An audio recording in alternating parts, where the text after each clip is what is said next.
This is VOCM Open Line. Call 709-273-5211 or 1-888-590-8626. The views and opinions of this program are not necessarily those of this station. The biggest conversation in Newfoundland and Labrador starts now. Here's VOCM Open Line host Paddy Daly.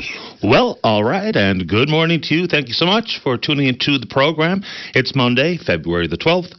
This is Open Line. I'm your host, Paddy Daly. Fonz King is sitting in the producer's chair today. You'll be speaking with Fonz when you pick up the phone and give us a shout in the queue on the air. If you're in the St. John's metro region, the number to dial is 709-273-5211.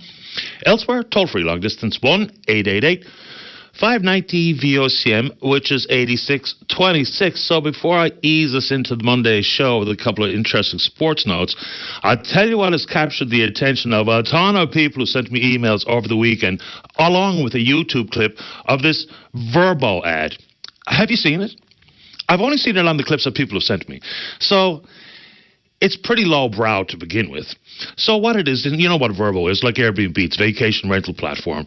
So they take an iconic song from this province, Eyes to Buy, and put it over the depiction of some less than responsible accommodations being booked. Now, maybe it's only people here who make the relationship between that song and the images that you see, but here's how one person describes it. It's insensitive, it's pejorative, it's insulting, it's offensive, it's condescending. It's not great. And as I said, it's pretty lowbrow, but I tell you what, I got 100 emails about it over the weekend. You know, add that to the other concerns that we're speaking about on the program, and people are frustrated with that ad, and I get it. It's a terrible piece of advertising. But anyway, good to see Nahook back on the ice. Boy, Alex comes back after missing 72 days. They threw him right in the deep end. No easing back in. He's on the first power play unit. Played 18 minutes yesterday. The kid can absolutely fly, and he looks good out there. So looks like the recovery went really well for Alex. Great to see him back on the ice in afternoon games. That's where it's at. Growlers, big weekend against one of the top teams in the ECHL, the Greenville Swamp Rabbits. Growlers took them all three games, 6 points on the weekend. Terrific. And this is a great story. Maggie Connors and Team Canada come back for the reverse sweep to win the rivalry series against the United States. So they did it last year as well. Lose the first three, win the next four. Yesterday, a drubbing in St. Paul, Minnesota against the States, beat them 6-1. So, of course, the big names involved Natalie Spooner, Emma Malte, and Marie-Philippe Poulin, of course, and Maggie Connors are the champs at the rivalry series. Pretty great. Okay, what's this? Oh, it was on this date, 1981, Wayne Gretzky set the single-season record with 153 points. For context, Gretzky has 8 of the 10 most prolific regular season scoring totals. And last year with Conor McDavid with 153, imagine Gretzky passed that in the middle of February back in 1981, so the great one. Here's another good one. Madison Square Garden opened its doors on this date in 1879, the first indoor rink in North America. And the question is, what about the St. Bon's Forum? Good question. The Forum opened in 1923, had natural freezing ice at that time. They moved off to artificial ice in 1956, and the St. Bon's Forum is the 8th oldest rink in the world, which is actually pretty cool. All right. Oh, and I saw this one. Pardon me, I didn't see it. I heard it from Brian, and I didn't even know this was the case. Congratulations to the team Newfoundland and Labrador at the Canadian Under-18 National Curling Championships. We win. Gold medal. Fantastic stuff. Team Perry. So the lead is Carter Holden. The second is Braden Snow. The third is Nicholas Codner. And the fourth, the skipper, is Simon Perry. They're coached by Glenn Goss out of the Remax Center. Congratulations. National title. Nothing to sneeze at there. Good stuff. All right, so last week on the program, we mentioned the fact that the people in Gander, a year later, are wondering when there's going to be reinstatement of the obstetrics services. It begins today. So this is good news, but some of the confusion about the length of time it's going to take, so here we go. They say they're going to reinstate all care, including labor and delivery services. At this time, they've just started moving the pediatrics and gynecology services. So they say that the renovations on the unit have been completed. 3 or 4 obstetricians have been hired, a 4th currently completing their orientation. Registered nurses and midwives are already working at the facility, but it's not going to be full reinstatement until early 2025. I guess the good news for folks in the area is that it is going to happen, but there's still a lag of time of the rest of this year and early into next year. And we've been talking a fair bit about virtual care, and there's a lot to be considered there. The cap on appointments of 40 per day. There was a story last week that we discussed with Dr. Todd Young out at Medicuro about how some of these virtual care offerings, they're compiling your personal information and then they're selling it to other, whether it be pharmaceutical companies or otherwise. The question we do have for the minister here is there a clause in our contract with Teladoc that tells them they're prohibited from doing exactly this? Because that's not what you're hoping to see when you visit a doctor virtually, is that all of a sudden you're bombarded with advertisements and direct targeted marketing because they sold your information, like I said, to a pharmaceutical company or otherwise. And there is some lack of awareness apparently on the province's west coast, so says Erica Parsons, Director of Primary Health Care in the Western Zone of the Newfoundland and Labrador Health Services, is the call volumes for their virtual offering. Now, again, it's not ideal for every single person, for every single ailment, but it can be quite helpful for many. And apparently the positive feedback is in place when you talk to people like Dr. Young and or others in the virtual care world. But inside the world of the Western Zone, they usually get you connected with a provider within 3 to 5 days, so that's a pretty decent turnaround when compared to trying to get in to see your family doctor if you're lucky enough to have one. But if you want to talk virtual care, and I think that protection of our personal information is pretty important stuff. What do you think? All right, and talking about protecting our personal information, I really don't know how complicated or complex this legislation will be to protect Canadians from what they call online harms. Now, there will be, I think, hopefully robust debate about freedom of expression and then controls online. So who gets to be the arbiter of what's the truth? Now, of course, some obvious disinformation should indeed be just whittled away. But where I think the federal government needs to start is with the social media and the tech giants. So there's been some pledges from some of their leaders, notably the fellow at the top of Meta, Zuckerberg. But what we're seeing is more and more frequent interaction between children and putting forward their complaint formally that they're being extorted, sexually speaking. Then there's the thought of protecting them from some issues and visuals and stories about suicide and eating disorders. So I guess you start there, because freedom of expression in the world of political debate is important. Now, some of it is just 100% agenda-driven, some of it is absolutely untrue, but it's hard to just be able to tell people, you can't say this, you can't say that. But we do know that a lie makes its way all the way around the world before the truth gets out of bed. So starting with protecting children, which I don't think is a political issue, it doesn't matter who you support or who you plan on voting for, to protect the kids, pretty important stuff. So how you get this legislation right, and even when you listen to academics in this particular field of interest, they're kind of torn about how this should get approached. But if we just start with the basics, let's make sure that children are shielded from things that are harming them. The deep fakes associated with extorting them sexually. And curiously, boys are reporting in much higher numbers than girls in these types of really evil instances online. But that legislation is going to be tricky to get right. But if you want to take it on, we can do it. But I think we can all agree that when we look at the online landscape and the way children are seeing what they're seeing and the unfortunate and sometimes tragic outcomes, let's all just agree that getting that right should be absolutely priority one for many of us, or should be for all of us. All right, this story here, we've spoken about it a few times on the program, and I don't know it gets enough real focused attention. The concept of isolation and loneliness. You can be lonely living in a congregate living facility. Like, you can be lonely if you're at, say, for instance, long-term care. You can be lonely in your own home.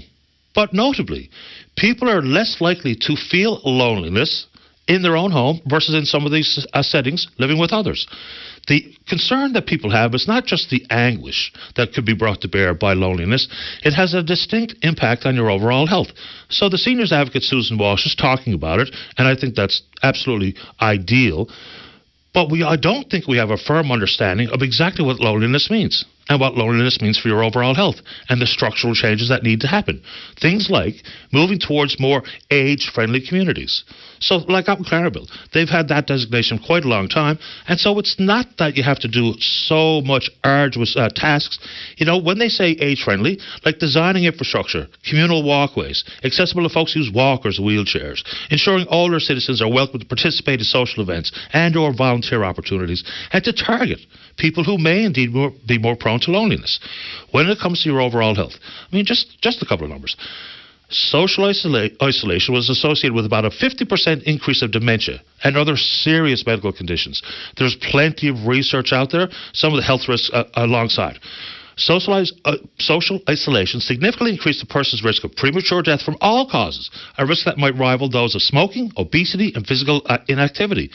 Social isolation was associated with about a 50% increase in dementia. Poor social relationships, which are characterized by social isolation or loneliness, was associated with a 29% increase of heart disease and a 32% increase risk of stroke. Loneliness was associated with higher rates of depression, anxiety, suicide. Loneliness among heart failure patients was associated with a nearly 4 times increased risk of death, 60% increased risk of hospitalization, and a 50% increase in the risk of emergency room visits.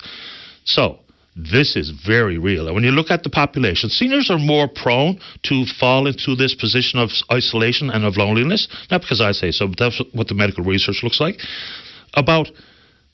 We have the highest per capita number of people at 65 plus. Over half of the population in this province is 50 plus. And when you look at the risks of being lonely, here's some interesting numbers. This is based on research from the National Institute on Aging, released last December. Found that 58% of older adults have experienced loneliness, but 41% of Canadians 50 plus are also at risk of it.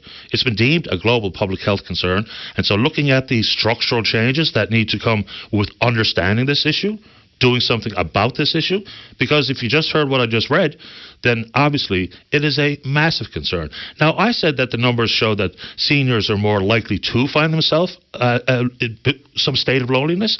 Maybe we'll get a further expansion because we've got a mental health professional coming on here pretty shortly. Okay, a couple of quick ones. So good news that the Association for Allied Health Professionals have reached some sort of collective bargaining agreement with the provincial government. No real details related yet, but when we talk about people doing same or similar jobs for different rates of pay, of course it's a problem. One of the key issues for the allied health professionals was to be heard, to be treated equitably and fairly. One of the said concern was inside the job evaluation system, which is basically a job description. So we have folks that are represented by Allied Health that were doing similar or same work and getting paid far less than their counterparts. You know, it's very much like the travel nurse conversation. And then a little step further on that, on the rate of pay issue. So the lecturers union at Memorial University, which teaches about 1/3 of the student body, they've walked away from conciliation. Why? Because they've got a very similar disparity in the rate of pay. So if we've got 1/3, and they're in a position to strike, and that can happen soon, and maybe not teach at all in the month of March, which would compromise final exams. So this is a big one if you've got anyone involved at Memorial University. So they make far less, sometimes about half of what their counterparts are making. Same teaching, same responsibility, half the pay. Obviously, they've been without a contract for so long that they are just frustrated to the point where they've walked away from the conciliation. So here's some numbers for your consideration. You could be teaching one of these big lecture halls, right? As a per-course instructor. Have 300 students. The same responsibilities that a professor would have, although you don't have tenure and or that possibility for your PhD in your back pocket, but you're doing the same work. And so here are the rates of pay. Per course salary for instructors ranges from $5,000 to $5,875 per course. About half of what others are making. Of course, people are going to make more when they've got their master's or have their PhD, but not half to do the exact same thing. So if this compromises final exams, it's going to be a massive problem because we've seen the complications over the last year or so at Memorial University. All right, so speaking of teachers, it's Teacher and Staff Appreciation Week inside the K-12 system. And then we have a bunch of snow coming, as I heard in the weather forecast. There's already been a significant amount of time missed recently inside schools, so we'll see what all that means. Had an interesting conversation with the PC member for Terra Nova, and he's the opposition critic for industry, energy, and technology, talking about procurement. You know, it's important to get this right. There's always that issue of optics versus reality and who gets government contracts, which could be quite lucrative. It's the gravy side of the world in business. So you have to have it absolutely competitive and to make sure that even some of the smaller companies are brought into the fold with some in-person presentations or what have you about the process itself. But really critically important here is to understand what the definition of local means. There's a 10% variance allowed for local bidders, which is a nice advantage and appropriately so. When asked, I asked Minister Abbott about what constitutes local, and he says, the hope is, not that we will. So the hope is that they'd have to have an actual physical representation here, not just a P.O. box down at Station A, Canada Post. And Canada Post planning on raising the rates. So we've got to make sure that it simply can't be you have a digital presence. You really should have to have people who are living here, working here, paying taxes here to actually constitute what local means. Now, I don't know if that's 1, 2, 5, or 10, but it's got to be more than simply a mailbox, right? Because that's not good enough. Then the thought was it needs to be expanded, to include trades workers, which I think is a fair point being made by Mr. Parrott. But there's also somebody, I got taken to task in an email about some of my questions and thoughts on it. And it's basically locals first. No one's arguing that government projects here should absolutely have a keen focus on putting people who live here to work. The question that I asked, that got one person really riled up, was about isolation. It's important to not have this as protective or as isolated as the province of Quebec. Because we've got a ton of companies here that are doing lots of work around the country. We can't find ourselves in a place where legislation regarding procurement means we've isolated the opportunity for out-of-province companies. Why? Because that might do the exact same to our companies. And there's a huge number of big outfits here employing hundreds of people that do a ton of work out of province. So hitting the sweet spot there. Important stuff. How are we doing on the telephone there, Fance? All right. Can't read my own scribbles sometimes. Oh, and then you hear Brian talk about another. These headlines are frustrating. So, buddy gets pulled over. No license, no insurance, failure to report transfer of a vehicle, and $40,000 in outstanding fines. There was a story last week, the headline was $20,000 in outstanding fines.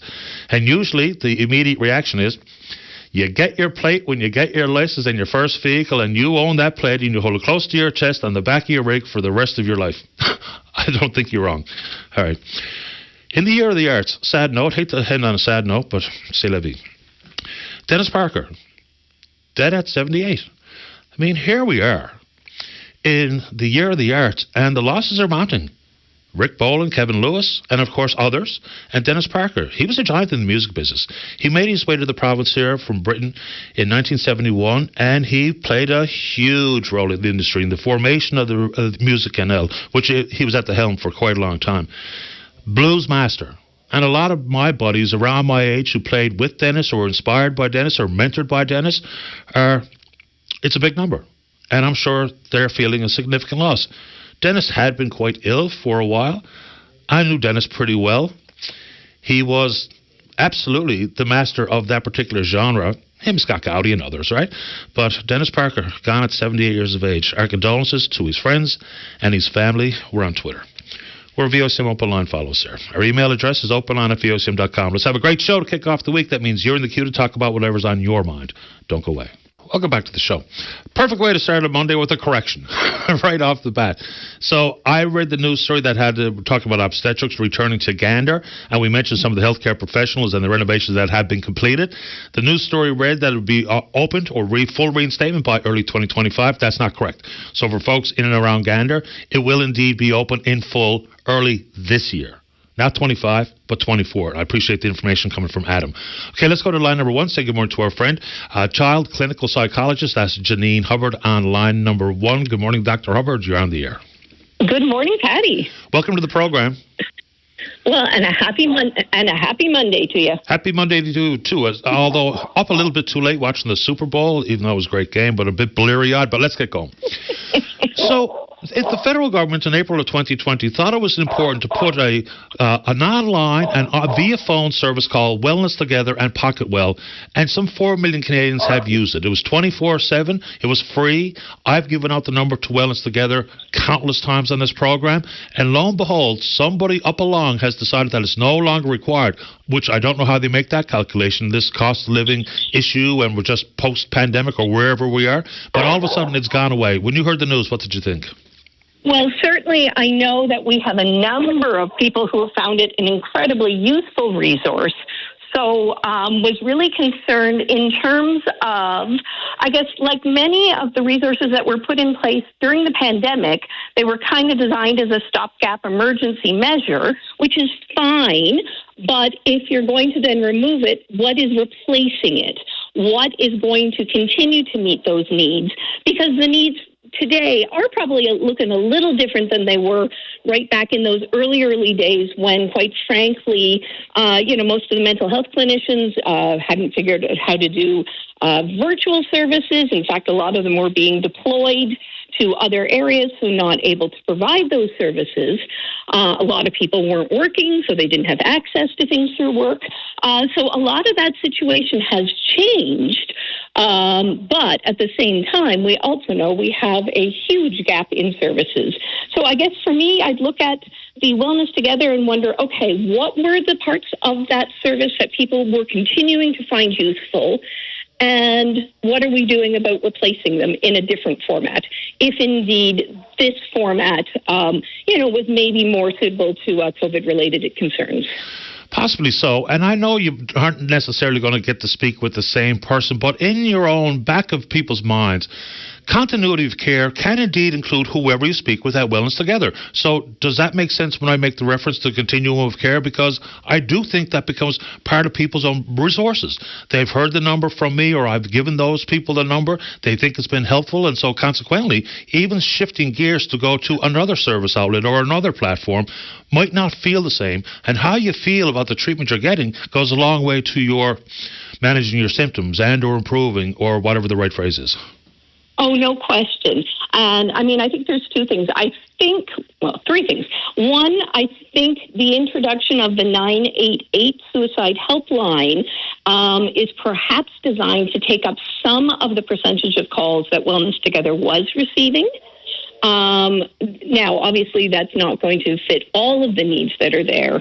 The second thing, and we keep coming across this, is healthcare funding and programming comes from the provinces, not the federal government. The funding comes from feds, but it's supposed to be delivered provincially. So this is where we keep running into some of these difficulties when they launch a federal program. And it kind of gets the hot potato back and forth in terms of some of that funding. And bigger picture, short-term things are super helpful, no question. Emergency lines, warm lines, crisis lines, you name it. But as we've heard repeatedly, ideally, continuity of care from the same licensed, registered mental health professional to provide, whether it's single session service or whether it's long-term service, is really ultimately the goal that we're looking for here in the province. To me, it's just a misread of the tea leaves, because if anything in this country, whether it be federal or provincial responsibility, expanding access to mental health care seems to be the appropriate path forward. Anything that's taken out of the system at this moment in time seems to fly in the face of the numbers that we used. When I first started this job, it was 1 in 5 Canadians with a mental health concern. Now it's 1 in 4. So it just seems wrong-headed to me. Oh, I agree completely. And I think what would be really helpful for anybody who has been using Wellness Together and finding it useful is what aspects of it are useful and are gaps that aren't currently being provided by our provincial services. And then send that feedback to your politicians. Send that feedback to the Minister of Health. Because if there's a gap or a particular service that isn't being offered, because again, remembering that it was often single session, crisis-oriented work, if we don't have that to substitute, then that's a really important issue that needs to be addressed. If it's more about the resources and some of the apps that were on there, that's important to know. So really understanding what specific aspects of the Wellness Together program people are finding essential. It'd be interesting to hear from folks who have indeed used the service to give us that type of feedback.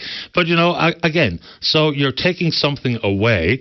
You and I have had many conversations about the concerns that psychologists would have in this province and the concerns that psychologists would have across the country. We know about wait times to see a psychiatrist. Yep. So when you add it all up, I'm just not so sure that people at Health Canada and or the federal government and or even the provincial government have understood the magnitude of the issue. And I think unless you've been there, unless you've been watching either yourself or a loved one struggle, and come up against barrier after barrier after barrier, I'm not sure you're going to get it. We have some who do, and then it's a question of, but how and in what ways. I think there is certainly more of a desire or willpower in government than we've ever seen, but it's a question of how are we going to make this happen? How are we going to make it happen? $1 million question regardless of what we're talking about. Anything else you'd like to offer this morning while we have you, Janine? Well, I was going to say the good news is great relief for a whole lot of public sector psychologists and their clientele. With the AHP agreement, that means there's going to be a whole lot less uncertainty and stress and less disruption, and we won't have to experience a disruption in services for those clients who do see public sector psychologists and social workers and counselors. So I'm very relieved on that piece of information that I think is going to be really helpful. And February is Psychology Month, so happy Psychology Month. And the very same to you. Always appreciate your time, Dr. Hubbard. Thanks for doing it. Thanks, Patty. Take good care. Bye. Right, bye-bye. Yeah, so if you're someone who has used Wellness Together or Pocket Well, it would be helpful to get the exact type of feedback that Dr. Hubbard was talking about, because if we can put all those pieces of feedback together, then we can have a much more constructive conversation, maybe with elected officials or folks working as mental health professionals. So that's a good idea. Let's keep rolling here. Let's go to line number 3. Tom, you're on the air. Hi, Tom. Morning. Morning to you. Good morning. How are you? Best kind Good. today. How about you? Not so bad, Patty. The last time we spoke, we were talking about trying to get some services here at the hub, and I mispronounced and screwed up the name of Tom Davis, who's running for council in Ward 4. And I apologize. Sent him a note afterwards, but I just want to say again that ever since then, he's been tremendously supportive of the hub. Man, he's called me several times. He's sent a note to Bernie Davis, the Environment Minister, supporting our project. So I don't live in Ward 4. I've never met the man, but I think he's going to be a great addition if the people of that ward support him. So, as I say, I don't work for him. I don't know him. I never met him, but he has been very supportive of the hub since the last week or so that we've called. So shout out to him for that. Fair enough. Appreciate it. The main reason I'm calling, and it's something that's bothered me for a while, and I can't understand it. That's, as you know, on your news this morning, you report again that a man was picked up with $40,000 worth of outstanding fines.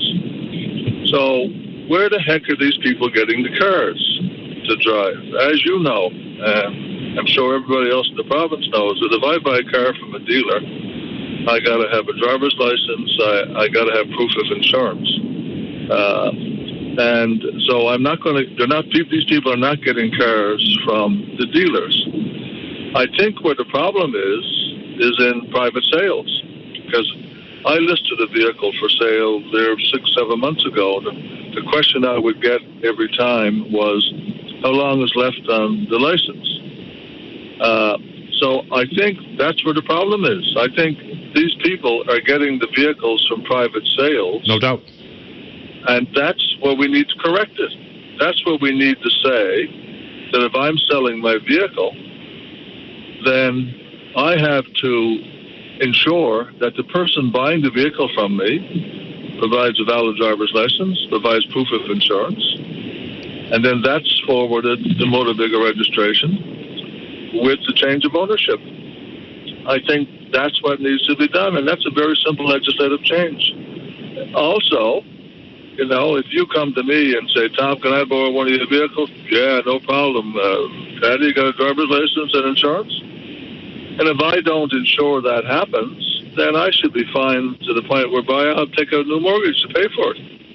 And I think that's what will solve the problem of all these people driving around with vehicles, because that's where they're getting them from. They're either borrowing them from people or they're buying them for private sales. Absolutely. Putting some of the onus on the seller, fair enough, because we're talking about protecting the roadways, period.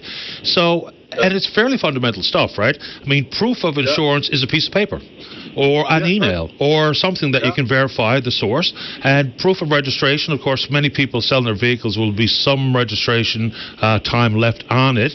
And I don't know how accurately you could track that particular one, but insurance, 100%. Absolutely right. No, it's crazy. When I was in Europe, I was hit head-on collision with a person who was committing suicide and drove into me. And, of course, did a lot of physical damage to me, yada, yada, yada, yada. But that person did not have valid insurance. And the rule in Germany at the time was that if you didn't have insurance or canceled your insurance, it was the insurance company's responsibility to go get your license plates and turn them into motor vehicle registration. And until that was done, the insurance carrier had to provide the insurance. So in that case, the insurance company had to pay for my injuries and things. And that's something I believe should be done here. I think the insurance companies here would welcome that because, first of all, you're not going to get people driving around with insurance. You're going to have more people paying for insurance. You're going to employ people going out getting these plates from people. And again, that would solve a lot of the problem because it's just crazy. You know, now with the new system that you have where you don't even get a sticker to put on your vehicle, every single time the police see a vehicle, they got to be able to Google it. So I think, Tom, I've asked the police officer about that. I think they have real-time assessment of your license plate, whether or not there's registration associated with it. Apparently there's a reader specifically in the vehicle that does that. Oh, okay. I wasn't aware of that. Yeah, that's what I was told. I haven't seen it in action, so I can't picture it with my mind's eye, but I'm told there's a real-time reader in the cruiser. Oh, well, then okay, so I apologize to people then because I thought this was crazy, man. This is absolutely crazy. Anyway, but that was my rant. The final thing I want to say is that we all in our area this weekend got $9,000 bills for the sewer upgrade. So I'm sure that in the next little while I'll be talking to you about that because I think it's absolutely crazy. We're being double billed because we had to live on lots out here that were half acre because if we didn't have half acre, we couldn't get a septic tank system put in. And now that they've put in the line for sewer, they assess our property as being the standard of 50 feet frontage or something, and all the rest we got to pay a second bill for. So it ends up with the majority of us out here having to pay $9,000 up. That's what even hooking on. Then we got to pay a $1,500 hookup fee and pay a contractor. So I've made a few phone calls on the weekend, so I'm sure I'll update you on that situation some other time. And if I recall correctly, these were bills that nobody were told were coming. So while you were lobbying to have these services provided, then all of a sudden, as opposed to simply getting the same for the same amount of property tax paid, you got a bill that you had no idea was coming, right? Oh, I know, yeah. And what's even worse about it is the fact that when Andy Wells was mayor, the federal government gave money to Kilbride and Goulds to upgrade the sewer system, and Andy took it, and he admitted this, he took it and put it on Kenmount Road for all the development there. And he said to all of us, he said, guys, when we get the tax base developed out there, we'll come out to you guys and give you water and sewer. Now, 20 years later, here we go again. The feds just gave $10 more million to this project for the sewer upgrade because they said you had to do it. You can't put sewage in Shoal Harbour Bay anymore. You have to go through your system that we helped you pay for. And as a result, we finally get the sewer. We didn't get water. We were told we were getting water. We didn't get water. We still don't know why. But as a result of the construction, I think it was 7 homes out here lost their water, and the city had to pay $25,000 a pop to give them artesian wells. So, here was basically $20 million given to the project over the last 20 years, and now they're hitting us all with a $9,000 bill. And overwhelmingly, the people in this area are seniors, some of whom I'm sure, because they included in their thing, by the way, guys, we can arrange a mortgage for you if you want to pay for these things. I don't know any of us that have mortgages on our property, so we're certainly not going to go that route. I'll just pay it, of course, because I can pay it. But I think this whole thing of double billing us because of the size of our lots is just absolutely ludicrous. Tom, I appreciate the time this morning. Okay, thank you for taking the call. Pleasure. Talk soon. Okay, take care. Bye-bye. All right, and when you talk about sewage and sewage treatment, the vast majority of the province is not up to the federal regulations. This was a big story some while back, but then it kind of went away. There was even threats made of town managers about non-compliance. And the amount of money it's going to take for every community to be up to those federal regulations, those standards, we're not talking millions. It's into $1 billion. That's the last estimate that I heard if we're talking about every single sewage treatment facility that's required.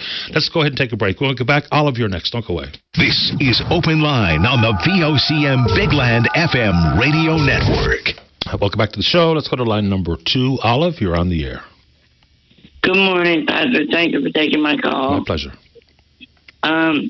I was calling about the mental health and dementia thing that you were talking about a little while ago, but I actually grew up in the Gulls as well, and we really did have a really bad problem with water and sewage when I was growing up. I mean, I'm almost 50, but I'll just throw that in there to back up the gentleman who was on earlier. I'd like to talk to you about the dementia and the need for mental health. Okay. With people getting older. I'm almost 50. I've been dealing with mental health and addiction most of my life. I've tried every avenue I can, and I can't get anywhere with anything. And I've tried everything, and there's nothing there. And I was listening to the lady that you were talking to just now. I didn't get to write down anything. Is there any number that I wouldn't have that you might have that you could give me? A number for what in particular? Mental health, dementia, you get older, loneliness. I mean, I live by myself most of the time. And I've always struggled with mental health and addiction and doing the best I can. So I didn't pick up what she was able to offer. If there was something else that I didn't have, because I've been through everything from Channel to Bruce to everybody. And I mean, I don't know if there's. I didn't pick up as she was laying down, basically. Right. We were talking about a national program that was put in place back in April of 2020, which is going away in 2 days' time. But inside the provincial opportunities to call, I mean, there's a bunch of different programs and services and warm lines out there. But something as fundamental as 811, there are mental health supports available on that mental health crisis line. So that's an easy place to start. I've been on 811, and they're good. Don't get me wrong, they're great. I used to be with Channel, and they had the warm line, right. But now it's apparently a cold line. I mean, I'm fine with it, but it is peer supported. So, you know, the people working there is obviously peer support, so they know what you're dealing with. I have a really close friend of mine that has been blocked from the warm line because they didn't want to deal with his issues. I don't think that's right. And it wasn't me, but it's a close friend of mine, and I don't understand how you get blocked from the warm line. So just help me understand, blocked means not allowed to call, or they won't take his call? What led up to that? They won't take the calls. What led to that, do you know? Well, I mean, he's a little erratic. I mean, if you're calling the warm line, obviously you're going to be probably upset, or he don't curse, not belligerent or anything. Just maybe cry a lot, emotional, but not threatening or anything. But now he can't even talk to anyone. And they got them blocked, and we've been going to Channel. I mean, before they actually shut down, like before the COVID, we would go like 3 or 4 times a week and hang out there, and made really good friends. And you know, when COVID hit, everything went to crap. We know that. But now it's a warm line, or you have to make an appointment to go in there, and everything's just not very good. And 811 isn't too bad.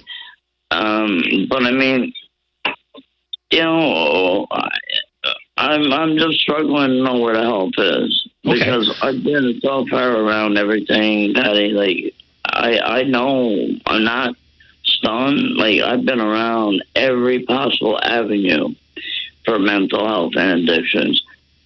in the province, and I cannot get anywhere with it. Let me see if I can help you out, Olive. So there are professionals that are called mental health and addictions navigators, a patient navigator.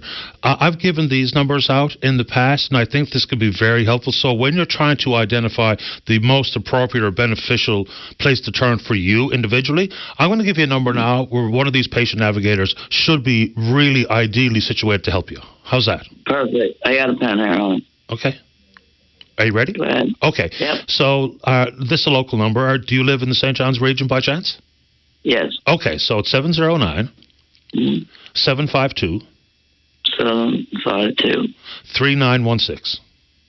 3916. And that's a mental health. That's a mental health and addictions provincial systems navigator line. Oh, that's a lot. Well, let's just call it patient navigators, because that's what they'll do. They know the system inside and out. This is exactly what they do as a profession. So they'll help you walk through. You can give them a bit more information that maybe you wouldn't want to share on the public airwaves, and they'll try to put you in touch with the right organization, the right person, the right profession. How's that? I really appreciate it. I'll try that one. I don't think I've tried that number yet. Okay, good luck with it. Let me know how it goes. Thank you. You're welcome. I will. You have a great day. Bye. You too, Olive. All right, bye-bye. Yeah. I mean, people like Barry Hewitt, who is one of those navigators, I believe he's in charge of that department. I mean, these are terrific people, extremely helpful. Let's take a break pretty much on time. When we come back, there's a caller. I think picking up where we were talking about something regarding a Acorn chairlift. There was a caller who had an issue. It came up upon a box of tissues and all of a sudden stopped working. He bought it from Eastern Medical Supplies, who continue to try to help their clients. They're no longer installing this product until they get a full-time repair person trained up, which won't happen until September of this year. But we'll see what this caller has to say about the Acorn chairlift right after this. Don't go away. This is Open Line on the VOCM Bigland FM radio network. Welcome back to the program. Line number 4. Caller, you're on the air. Hello, sir. Hello there. Yes, how are we today? Best kind. How about you? I was calling about the Acorn chairlift. Are you the gentleman who called initially on this topic? Yes, sir. I told you I'd get back to you. Terrific. And the update is?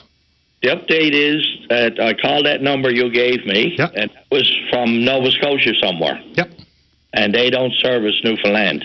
No, the reason we gave you the number is that maybe they could walk you through the troubleshoot, whether it be to some sort of reset or check the circuit breaker or something. Not that they were going to be able to supply a service technician. No, I know that. But anyway, a gentleman called me, and not one of your gentlemen here because they didn't have my phone number. But a gentleman called me, and he knew a guy that worked on those machines. And he said when he gets back to him, he'll get me to go through the thing to get it started up again. And anyway, that was on Saturday. And Saturday evening, Buddy called and told me how to reset it, which didn't work. And then another gentleman from Torbay, he said he knew a bit about him. He phoned me and said he heard that I had trouble with it. He said he'd come up and have a look at it. And he found that there was a wire off in the back. And you couldn't see it, but you had to take the whole thing apart to find the wire off. And he plugged it in, put her back together. Everything is working perfect. Okay, so that's the good news. So it's amazing. When you called, the feedback that I got immediately was unreal. So we had retired electricians, retired elevator repair people willing to do something for you. I think David forwarded a couple of numbers to you. In addition to that, Eastern Medical Supplies also wrote us an email about the status of Acorn chairlifts and certified training for new Starlift technicians and all the rest. They did go on to say, and I just found the email. We continue to see if I can find.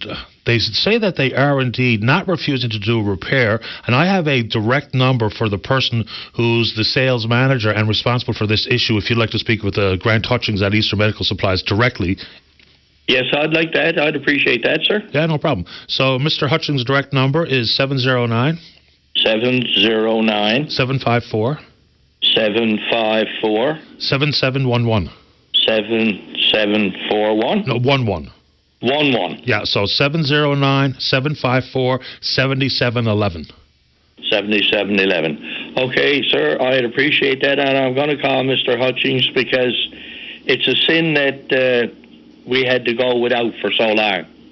Even if they just said we'd try to get someone to come down, like you put it over the air, and there was lots of people willing to help us. And it's no good to my wife having to stay upstairs and not being able to get out. Absolutely. Yeah, it's a quality of life product.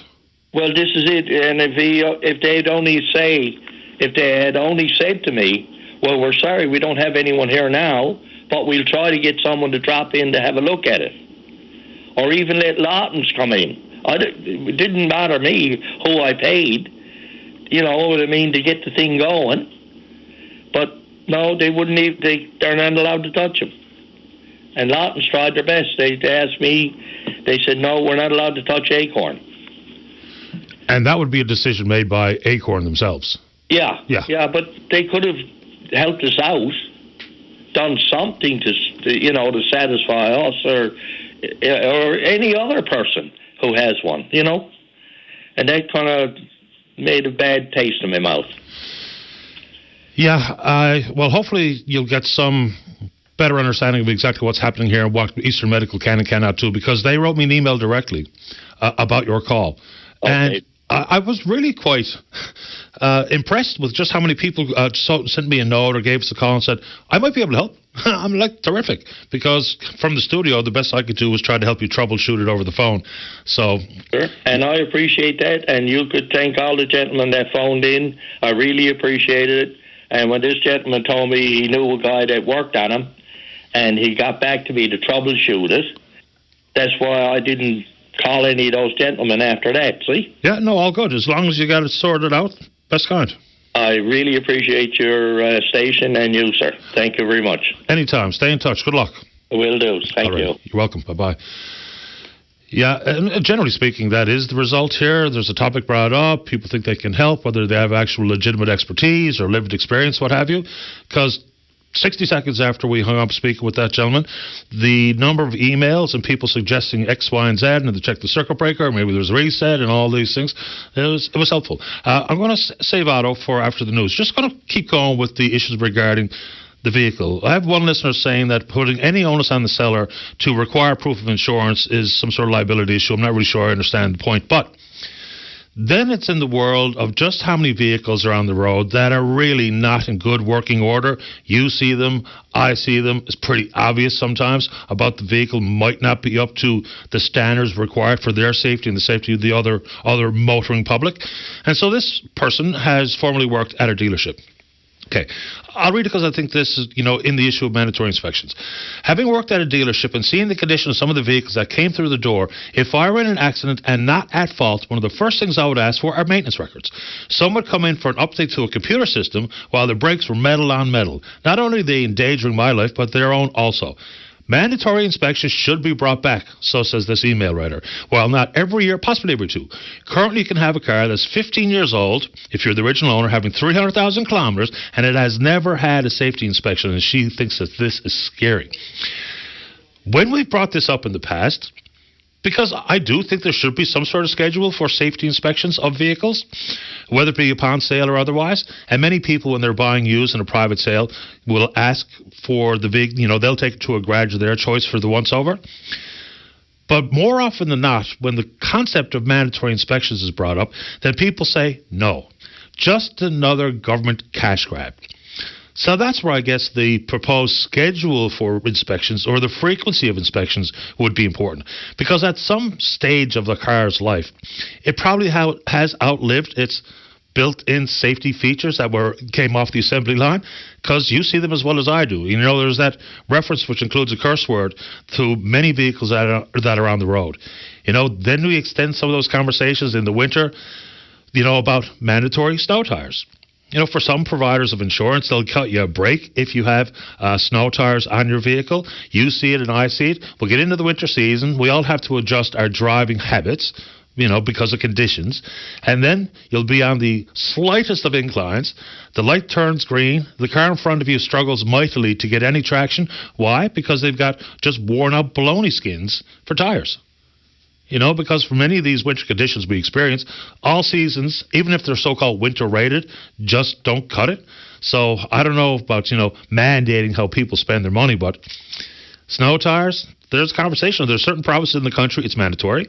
Then if we go down the inspection road, I think there's a conversation to be had there. I mean, we require it for things like school buses, for instance. So for some vehicles out there that if we could identify they're not fit to be on the road unless they're repaired, it's probably good for my safety and yours. But just the cash grab, every time we talk about government mandating something that costs me out of pocket, that will be the immediate reaction of a lot of folks. Quick check-in on the Twitter before we get to the news. We're VOCM Open Line. You know what to do. Follow us there. Email address is openline@vocm.com. But when we come back, we're going to have a talk about healthcare and the folks living in Tent City still to this day. Don't go away. This is Open Line on the VOCM Big Land FM radio network. Welcome back to the show. Just a quick note on the inspection issue, and this is from a mechanic, and I think this is absolutely spot on. If safety inspections come back, there should be dedicated inspection facilities that don't do the repairs, not done at a garage that's issuing the slip, keeps out the skullduggery. I think that's right. Let's go to line number 1. Good morning, Otto. You're on the air. Hi, Paddy. Good morning, sir. Welcome back. How are you feeling? Best kind today. Thank you. How about you? I haven't received that package yet. Paddy, this is the 12th day. You haven't? No. That's been in the mail for a while now. I just put it in the regular mail, and I do have my return address on it if something goes wrong or if I shagged up your address, but it's out there. Hopefully you get it soon, Otto. Yeah, probably today, probably. Hope so. Paddy, wife got one of them lifts, hydraulic lifts. Okay.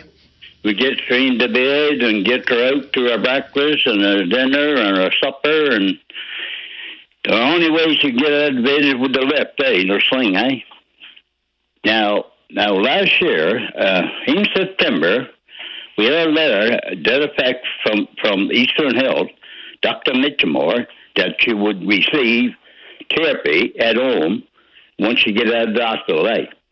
That was in September. Okay. We haven't received it yet. She hasn't had no therapy. She's supposed to be due for therapy, but we haven't had no, And this is 2024, February, That's it a is. long time, How much care was she approved for? Well, one care, she gets 6 hours a day. Now, my insurance will pay up to $100 an hour for therapy, and this guy, Therapy Works, he will come for $75, and we got to pay $15 for 8 sessions.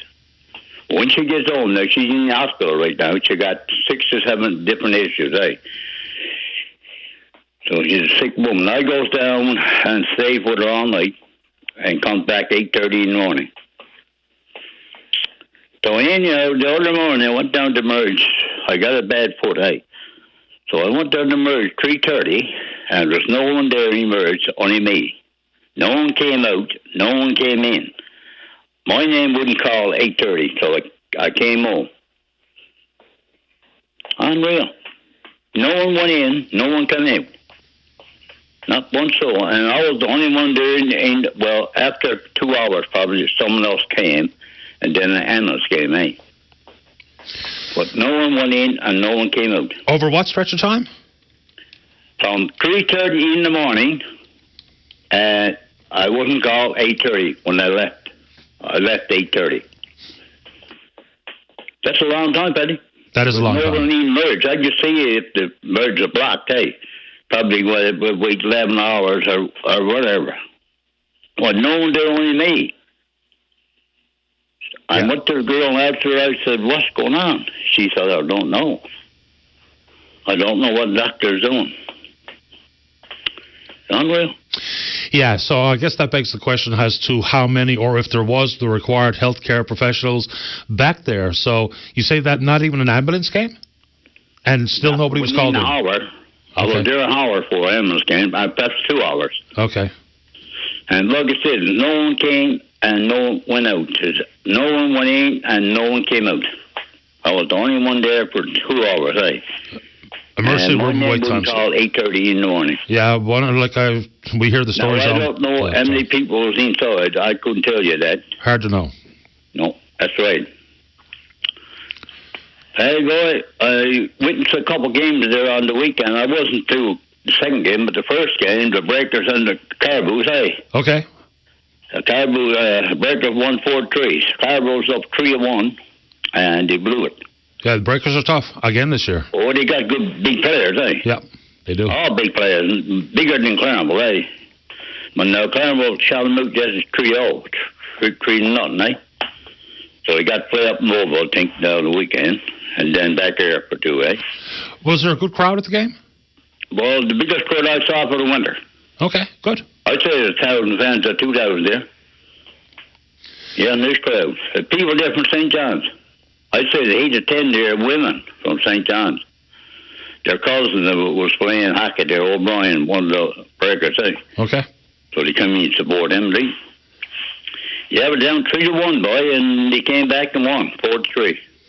That's a good result. I mean, unfortunately, for many of the junior and senior games, there's pretty paltry crowds sometimes, which is unfortunate because the hockey's good. Nice to see the building, all fans, eh?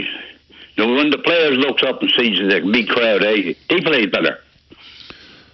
Well, I certainly always appreciated when there was people in the building when we played, absolutely. Yeah, Paddy, going to take any game, Paddy? Absolutely, yeah. I'll get a few games in over the course of the winter. I always do. Yeah, well, if you ever comes in Claremont, watch the game, come up. We're on 27, Richmond Road. In the new apartments, Kingshaven. If I'm in the neighborhood, Otto, I'll give you a knock. Yes, drop in. Okay, I appreciate the invite. A drink, whatever. I appreciate it, Otto. Yeah, I'd like to meet you, Paddy. Likewise. Yeah, you're doing a good job. I appreciate the time and the call. Thanks for the kind words, Otto. Stay in touch. Okay, buddy. Hey, man. All the best. All right, there we go. Good stuff. Let's keep rolling. Line number 2. Jason, you're on the air. Hey, Patty. How are you this morning? Great today. Thanks. How about you? Good, good. Just calling about some stuff I got on the go with our health department. Way back in 2012, I got a bunch of teeth knocked out. And basically, it's been dogging me since then. Lots of infections and whatnot that I've been dealing with. And I've recently, in the last 3 years, reached out to MCP. The chief dentist used to be Dr. Williams, to try and get help to get this dealt with. And what spurred that was a major infection that I had to drive myself to emergency at like 3 a.m. The whole side of my face was blown right up, and I had to go on heavy-duty antibiotics. I'm sure most of us are familiar with stuff like septicemia and how dangerous stuff like this is so close to the brain. I keep getting turned down from any kind of help. I don't have medical insurance or dental insurance to cover anything like it. All extractions and set of teeth to go in my face. When I spoke with Dr. Williams, he told me that in order to qualify for the likes of the adult dental program, I need comorbidities like uncontrollable diabetes or heart disease. Now, it just so happens March of last year, I had a 90% end-STEMI heart attack, and due to heart disease. So just, it's a bit of overwhelming to think about all this going down, major infections and a heart attack. They keep saying that because I went to a regular dentist, which is what I could afford as a full-time student, to get this done, so I didn't have to worry about possible septicemia, any more infections dogging me, that I didn't qualify for the adult dental program side of things, and the other side is people who are on welfare. I can't remember the name of that program now offhand, but I didn't qualify for that one either. And this all on the heels, me calling you today, this is on the heels of the health board coming out saying that they just increased how much money they could throw at dentures for people because of people's oral health and mental well-being. And sorry, but it feels like except for mine. It's quite a shocking story to tell. Anybody I've told so far is their double take reaction has become a classic. And just recently, I've been going through John Hagee's office, and his secretary got back with a letter from Minister Osborne's office saying that they once again spoke with Dr. Zwicker, and her and the board stand fast by their decision, and Mr. Osborne is going to respect her decision. So we're not talking about legislation here. We're talking about policy, which is why I've been trying to get Minister Osborne to take the helm and deal with this directly, because this isn't law. You guys came out with an article last year, I think it was. Jim Dinn discovered there was $2 million didn't get spent from that program between 2022 and 2023. Nobody will give you an answer if that's accurate, and if it is, what happened to the money. Again, I didn't know if I was going to file an ATIP to figure out if that was actually true before I talked to you guys, because this is the point I'm at now. I'm just getting completely rejected now from the minister's office, and it's based on administrative assistants and non-elected officials who are making this decision based on policy. So we're talking about the Newfoundland and Labrador Dental Health Plan, right? Yeah. This doesn't have anything to do with the national one. That's not for someone like me yet. But I don't think they're going to be looking at retroactive coverage anyway. So I've been trying to get MCP to help me out. I'm not talking about any major amount of money. It's like $6,500 is pretty sure that's what it cost me, around that, for all the extractions and for the dentures. And I mean, the dentist took what's called a pan, which is basically a panorama of your whole mouth, to get the whole picture to see what we need to do. And he actually did a letter that I submitted to MCP, Dr. Zwicker, who's the chief dentist now, and also to Minister Osborne's office. And literally, when I was at one appointment to get the extractions done, it's a little gross, but he picked up one of my teeth that he had just pulled by the infection at the root and jiggled it in the tweezers. My apologies to anybody listening, but I mean, it's what I had to go through to get this done, and it's what I was dealing with. 2 other teeth had infections inside them, which blew my mind. That was what I was living with for a decade, more than a decade. And I don't qualify. I can't believe that. Yeah, so for adults, there's 3 different programs. The basic adult dental program, that's pretty basic services. There's a low-income access program that's involved. There's an income support program.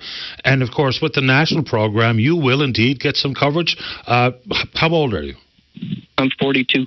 Yeah, so you're going to be that last batch that's captured by the national plan, and that won't be all the catchment won't happen until the end of this year, early in 2025, because at this moment in time, we know that we're just seeing the seniors aged 72 to 76. Now their portals have opened this month. Then next month they move to 70 to 71. And then in May it's 65 to 69. Then it's folks with the disability tax credit certificate in June, also in June, children under the age of 18. And the rest of the 9 million supposed Canadians that are going to be eligible for this program, not till the end of the year at least.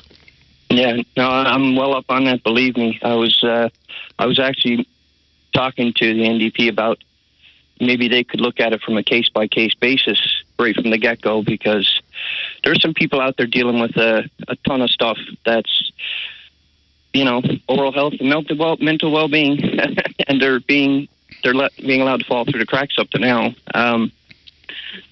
So the only reason that the big one that I found that they seem to be harping on is that I didn't go to a dental surgeon in like a dental surgeon's office, which is geared up a lot differently than like a regular dentist, or I didn't go to a hospital and tie up facilities at a hospital. I went on my own. It's what I could afford to mind you, regular dentist. There's no way I was affording a dental surgeon based on having to take part of my student loan to do this. I couldn't allow, the risk of septicemia any further after that explosive infection blew up the side of my face, I wasn't doing it anymore. I couldn't risk that. I understand. As someone who, even when I was young, first got one of my front teeth knocked out, I've had issues with my teeth over the years, so I completely understand where you're coming from. It can be debilitating, poor dental health. I appreciate the time, Jason. Anything else you'd like to offer before I have to take a break? To the last fellow you had on, I know exactly where he's coming from. I lost my godfather. We rushed him to hospital, and there was nobody there to take care of him. And the lack of oxygen cost him his life. And it's a rampant problem, and my heart goes out to him. My apologies that had to happen. But, yeah, I understand where he's coming from. Me too. We hear an awful lot of those types of stories here at this show. Jason, after the break I go. I wish you well. Stay in touch. You too. Thanks, sir. You're welcome. Bye-bye. Bye. All right, let's go ahead and take a break. Nick is next to talk about auto insurance. Don't go away. This is Open Line on the VOCM Big Land FM radio network. Welcome back to the show. Let's go to line number 3. Nick, you're on the air. Good morning, Paddy. I heard your caller talking about insurance cards and how over in Germany and stuff, with the insurance. Right now, there's a company, right now we have what's called paper insurance cards, which basically, you get at the beginning of your policy and you pay either a down payment or you pay it in full, whatever you choose to do. And, if someone cancels in between, no one knows the difference. The police don't know. The driver that's been hit the car don't know until they find out to make a claim. There's a company in Vancouver called Phoebe. They're going all over Europe right now, and they're actually digitalizing insurance cards with real-time AI data. And this company is basically started off with one insurance company over in Europe, over in Germany, and now they have the 6 of the top big insurance companies going across Europe as their clients, supplying digital cards for all the people that hold a car and a license and so forth. And maybe Sarah Studley can push something in place with something like this. Have the insurance companies like Intact and all those, so forth. Use a company like this. There's a Canadian company, a digital insurance card, which is real time that you show in your digital wallet on your phone. That wouldn't be a bad idea. Maybe. Just a quick question. So if I have a paper proof of insurance that I have in my glove box, what would be the difference between that and the digital card? Because my expiration date would be on the piece of paper. So how exactly does this work? Do you happen to know? If you get an insurance card, say you went in on September 1st and you purchased your insurance, and you get your insurance card, it's good until 2025. Oh, and then I cancel it. Okay. You cancel it in December. Right. Right? Yeah. So December to September, you got no insurance, but yet you still got an insurance card. That's right. It just popped in my head while you were answering. Yeah. So with the digital wallets, the digital cards, which go into what's called a digital wallet, basically what happens there is that you get pulled in for a ticket or just a random check. Over in Europe right now they're doing it, and it's been a success apparently. The rates of non-insured drivers have been dropped drastically from what I've been told. And basically what's going on is that as soon as you pop over, you just push up your wallet and up comes your insurance card. And your insurance companies, if you cancel, they automatically, in real time, cancel that card. So, right now, other issues like I've heard you talk about DUIs and all this stuff. Right now in the process, what's actually happening out there is that, from what I've been told, that some cars are going to start being soon built in their software with what's called a digital wallet. And in this digital wallet, you won't be able to start the car if you can't blow for DUI. Yeah, there's already some devices that can be applied. In Alberta, for instance, they've got that, for all intents and purposes, a breathalyzer, an engine lock that unless you pass the breath test, then you can't start the car, period. I think some of the auto manufacturers themselves are working towards technology that can be actually just simply part of the car, not something that the RCMP make you install, whether it be a touchpad that can measure blood alcohol content based on your sweat, whether that be a little thumb spot on the dashboard or it's on the steering wheel. There's also some technology apparently just by analyzing your breath, even as you simply breathe as you sit in the driver's seat of the car, to require under the legal blood alcohol level of 0.8%. So there's stuff out there, I think, in the works, and rightfully so. Because it's a huge problem. Yeah, well, soon there's going to be vehicles that will start with wallets, and those who don't have a license won't be able to start the vehicles. That's what they're coming out with. So basically, you can't, I guess they're going to come out with some type of biometrics or something like that, but that's actually coming out in Europe, that if you don't have a license, you can't start that car. So. Yeah, and similar into things like engine immobilizers and other anti-theft protections that the manufacturers should express more responsibility, because they're the ones that install the security features. They're the ones that should be able to upgrade and protect the software, because most of what your car does is operated by a computer. So that's part of how people are stealing as many cars as they do, which is about 90,000 a year here in Canada, which is an extraordinary number. Costs the insurance industry in excess of $1 billion a year. And, of course, they spread that around to me and you as premium payers. So there's more they can do on that front, too. And I suppose if this is going to become more and more of an interesting a possibility for the digital wallet to be responsible for starting your vehicle, then that's going to come with its own hackability concern as well, I would imagine. So anyway, we'll see. I'm going to look up it. So is Fobi simply F-O-B-I? F-O-B-I. Okay. It's an AI company. Yeah. Fobi AI, and it's a publicly traded company, and it's based out of Vancouver, and the owner's Rob Anson. And I tell you, they've got some stuff on the go. They do the Oscars every year for digital wallets for security passes and security clearances. They even do the NASDAQ, for high-tech security. I guess instead of having to issue cards, people just put their ID passes and such on their phones, and they just scam through the phone. I'm going to have a little look around at this now. I'm intrigued, and I appreciate you bringing it up on the show, Nick. And one other thing is, sure. Since we went with no-fault insurance, which was sprung on me when I asked my insurance, when I had a car accident in one of my vehicles, I didn't even know we were in no-fault insurance until they told us. How much money do people actually save?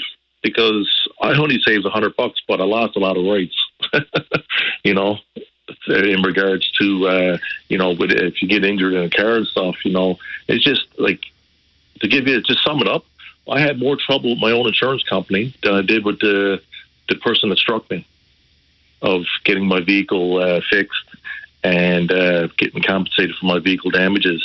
The sad thing about it was I wasn't even at fault. The other person was deemed 100%. And I've had more trouble with my own insurance company than I did with the person that hit me. I'd like to see what other people think about how much money they saved. Mine only shows $100, and I don't think it was worth the loss of benefits. So, no-fault insurance is a confusing issue for most people, because people, when they hear it, because the phrase seems fairly self-descriptive, is that no one's ever held at fault, which is simply not the case. It simply means, it talks about the process for handling an insurance claim. So there's always going to be someone partially or wholly responsible for a collision. So no fault doesn't mean that there is no fault. And you're right. So inside that world, the savings question is a really good one, Nick. And, unless you have something that's called accident forgiveness, which you can actually purchase, then your premiums are going up regardless of the fault or no-fault insurance policies that are in place. So fault determination rules are kind of confusing, period, but that's a good point that you bring forward. And the examination of cost savings versus the frustration and the time and the aggravation for saving $100, fair ball. Well, my broker told me that this created a lot of trouble for them as well, because what was going on was that, say if you and I got in a car accident, I was at fault 100%. You went to go renew your insurance. It'd show up on your insurance, up on your abstract as well, that you had an accident. Then you got to go get a letter from a motor vehicle stating that you weren't at fault for that accident. So then you got to go through all that process yourself.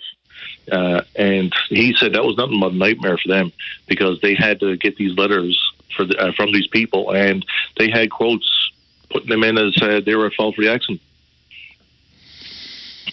I'll follow up with, I've got buddies in the insurance game. They listen to the show. Guaranteed I'll get a couple of reaction notes here this morning to the issues that you bring forward.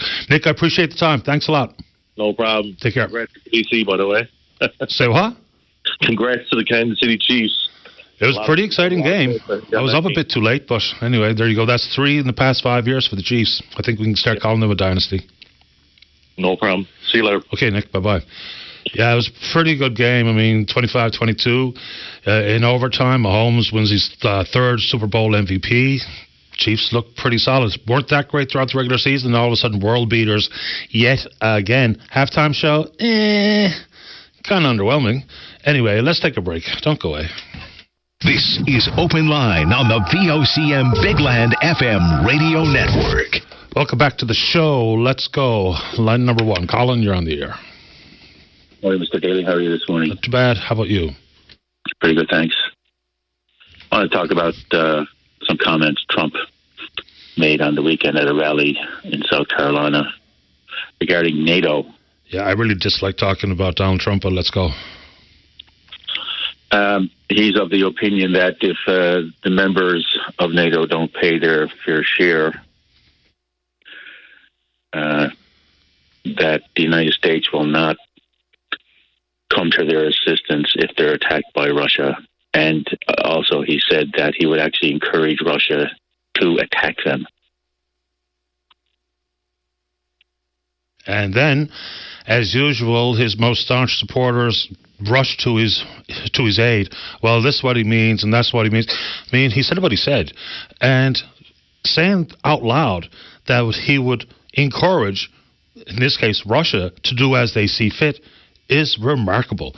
I mean, NATO as a defensive treaty, I mean, even just add to it the Budapest Memorandum, which deals with issues just like this, is extraordinary to me. So, a couple of things, and then I'll let you say whatever you want to say.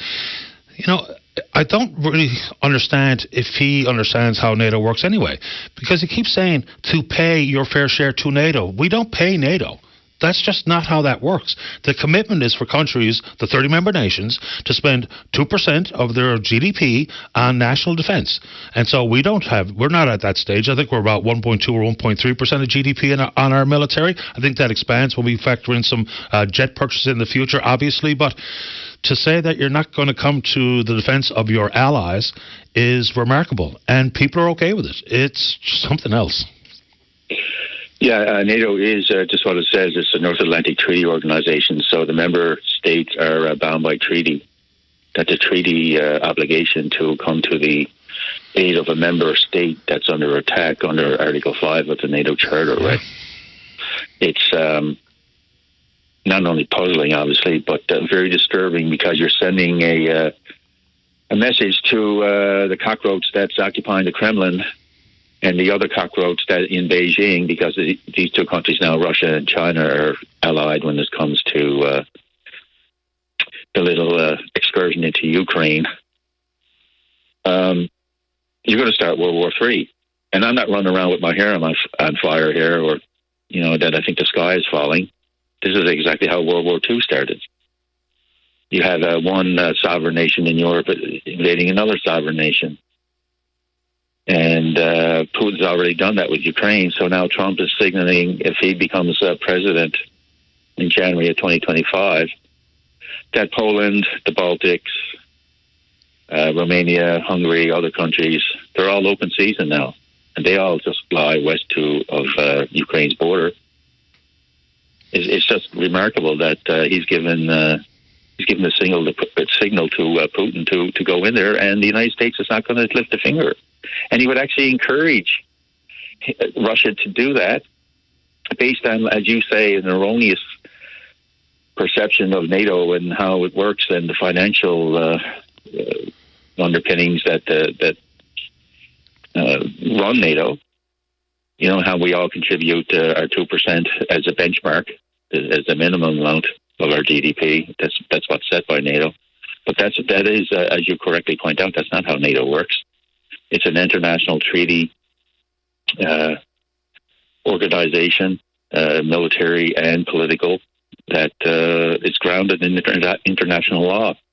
And Trump fails to, I don't know if he takes into account or not, but he fails to understand that Article 5 was invoked for the first time in NATO on September 11th when the United States was attacked. So our country and others, members of NATO, and even members that, even countries that weren't members of NATO, Ukraine, one of them, sent troops into Afghanistan to fight. Well, and for further historical context, one of the defenses that Ukraine had years ago was that they were nuclear capable. And I think it was during the Clinton presidency, they were encouraged to disarm, and they did, with the guarantee that protection would be offered by the United States.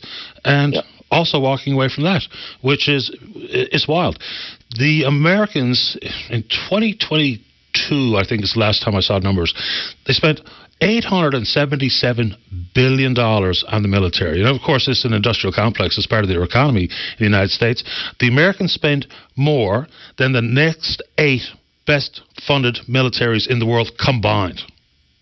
Even China, the largest military in the world, certainly Army, they spend just shy of $300 billion. In this country, we're in and around $27 billion, of which we've been told they're going to slash $1 billion of spending. So we're heading in the wrong direction if we're trying to, live up to our commitment of 2%. I do think that there needs to be an expansion of what constitutes military spending. For instance, protection of vital services like the electric grid and water treatment facilities and government computers, because we're digitizing so much. I think that's actually part of national security these days. Maybe the definition needs to change because it's not all fought in the trenches like it was. So I think there's a lot to this story. But it's amazing how many people just think that that's not a problem. They have no issue with it whatsoever, what he said about NATO. Anyway. I really don't understand the reason that the United States and Canada, I guess, his comments on NATO and the people who don't pay their fair share, according to him, that would apply to us, as you said, because we don't pay 2% of our GDP. So if the Russians were to come over the North Pole and put troops on the ground in Canadian Arctic territory, sovereign territory belong to this country, he'd be okay with that. Beyond okay. He would encourage it. Not my words, his words. Right, and so now this would extend to not only NATO and our membership in NATO and the United States membership in NATO, but what about our agreement we have with NORAD? NORAD is the only bilateral defense treaty in the world between Canada and the United States. We have a continental security perimeter set up between Canada and the United States. So would he take that position too, that NORAD? The United States is going to pull out of NORAD, or it's not going to... I have no idea. Come to the aid of Canada if the Russians send over long-range bombers off the coast of Newfoundland and Labrador. The Americans are not going to help us out. That the Russians could just come in here and do whatever the hell they want. Because that appears to be what he's saying, right? Put it this way, for those out there who are saying, knock it off, Donald Trump, he should be reelected. Let's just say, if we spend 2% if we spend 1.99% of GDP on the military, and that constitutes no protection from our most important ally and largest trading partner and the longest unmilitarized border in the world, if that means they're not going to come to our aid, because you can't defend yourself as a country with the geographical issues, and when we talk about the Northwest Passage, if we spent 1.99, we couldn't defend ourselves anyway, so we'll still be reliant on our allies. And so if one of them is not going to be there, if and when needed, I don't know how that's not a problem for everybody. I really just don't understand it. I do know that the political spectrum has become incredibly polarized, and people are staunch in their opinion or belief of one politician or another, when I can't say this often enough. Whoever you support, they do not have all the answers. They don't have all the solutions. They're not all perfect. They're not all beyond reproach, right? That's just the nature of the beast when we talk about politicians, political parties, and political policy. So, anyway, final thoughts to you, Colin, before I have to go. Oh, a listener wants me to ask you this. Did you watch the so-called Putin interview? I got bits and pieces of it. Yeah, I only saw clips on social media. Yeah, Tucker Carlson makes me sick. He's got a huge following. That's the only way that I can say it without being permanently banned from public airwaves. Final thoughts before I do have to get to the break. NATO is one of the main pillars of NATO is its deterrence, its power to deter Russia, China, and other malevolent state actors from aggression. Make no mistake, Putin is in Ukraine. If he were to take that whole country, he's right on the border with Poland. He knows as of right now that the current president of the United States is steadfastly resolute in maintaining NATO and expanding it.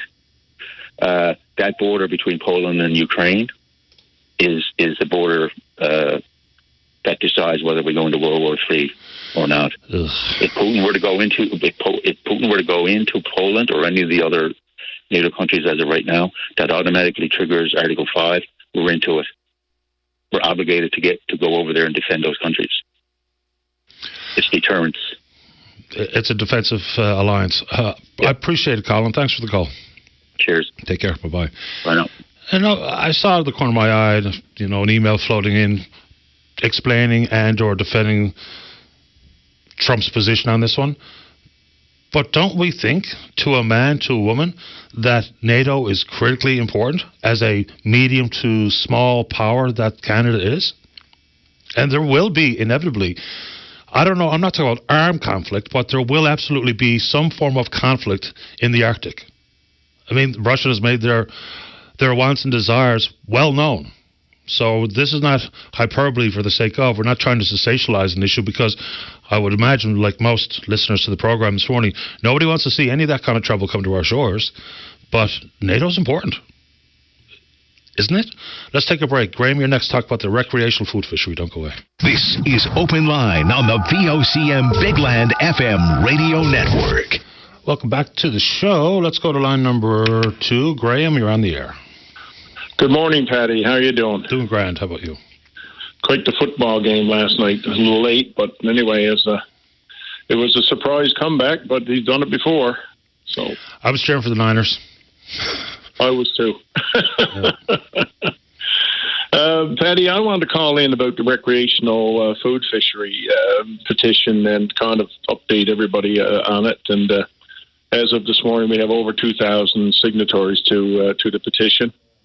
So it's picking up steam, and I noticed it picked up enough steam that the FFAWU filed a press release on Friday calling for stricter monitoring and enforcement of removals from the ocean for the fishery.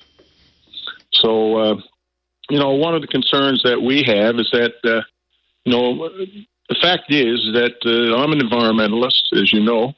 I don't want to destroy the ocean. The other issue is really that how much fish is actually destroyed by various fisheries in the province, like seiners and, gill nets are non-selective and really have a big impact, a lot more, and really not monitored very much because, when you get seiners taking the sample for Caitlin, in that seine, there's all kinds of fish in there, salmon, cod, everything in there.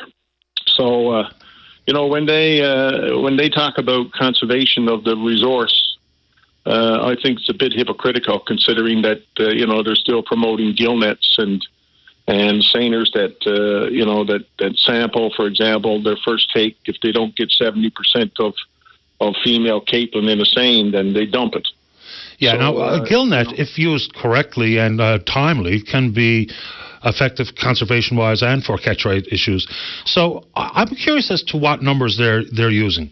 So if we're talking about expansion from 39 days to somewhere in the neighborhood of 90, I can't remember the exact tally that you're promoting in your petition, is inside the 39 number.